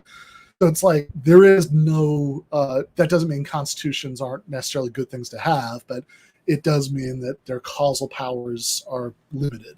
And so, yeah, you could theoretically have an 18th century divine right of kings monarchy reinstituted by a monarchist party that won a democratic election, but I'm not really worried about that happening, because once people have that taste of democracy, they're usually very reluctant to give it up. And that's just not going to be a very popular platform. And I think the same point goes towards democracy in the workplace, that if we think this kind of society that we want would actually make people's lives enough better that they would like it and they wouldn't want to go back, that they would be horrified by the idea of going back, then we shouldn't be worried that they're going to elect pro reinstituting individual control of the means of production policies. That doesn't mean, by the way, that there aren't going to be things that we might call right-wing parties under that society. I completely disagree with, by the way, with what Matt Christman said an episode or two ago on Chapo. He had, Derek Davison and my good friend Daniel Bessner on, and they were talking about Cuba. And Christman said, oh, well, it doesn't really make sense to have political parties if you don't know capitalism because political parties represent contending class interests. I disagree with that. I think Matt is a very smart and very insightful guy, but I think he's wrong about that. I understand where he's coming from in terms of a certain thread of the classical Marxist tradition. But I think just because you don't have society divided into classes, that doesn't mean you're not going to get sectional interests that might represent, find expression in competing political parties. That doesn't mean you're not going to get ideological differences, right? Think about like drug addiction, just as an example, that you have sure, like the opioid crisis is obviously fueled by economic misery. But that said, that doesn't mean you wouldn't have drug addiction, drug abuse, and people even like sometimes dying of overdoses and all of that stuff in a society that didn't have economic misery. There are plenty of economically comfortable people who have drug problems. You'd have way less of that stuff in an egalitarian society that didn't have poverty and misery on that scale. But you wouldn't have none of it. And so given that you did have drug abuse and people's lives being destroyed by drugs, which I think realistically you would have, again, much less of it, but I think you'd have some, why wouldn't you have a political division between people who, for example, had a more, libertarian attitude towards drug use, people should be able to do whatever they want with their own bodies, and people who had a more paternalistic, this is a disease, you have to stop people from abusing their bodies in this way, kind of approach to drug use. Of course you would have political debates like that. Or like Lee Phillips, when I was talking about this with him once, he used the example about like space travel, right? Like that you could imagine even like an advanced communist society where, that was totally marketless and moneyless and all that stuff, where you'd still have ferocious political battles between people who wanted to devote a bunch of society's resources to colonizing other planets, and people who thought that was a horrendous waste of resources that are better spent on Earth. Even if you had already, poverty was already something you only read about in history textbooks, that doesn't mean there wouldn't be earthbound uses that some people would passionately prefer and abhor the idea of wasting it, what they would consider wasting it on space colonization. So yeah, I think you would absolutely have sectional battles that would be fought out between different, political parties under a socialist society. I think you'd absolutely have just ideological battles that don't stem from opposed economic interests that would be fought out that way. So yeah, you could have political parties that would be in some sense right wing, that maybe they would advocate cultural values that people like me would hate. But that doesn't necessarily mean, seconded on Portugal being a much better model than the United States for how to handle drug abuse. But that doesn't mean that those right-wing parties would advocate a return to capitalism any more than right-wing parties in 2021 typically advocate a return to absolutist King Charles style divine right of kings monarchy, because that would just, anybody who advocated that would just be a fringe weirdo everybody would laugh at.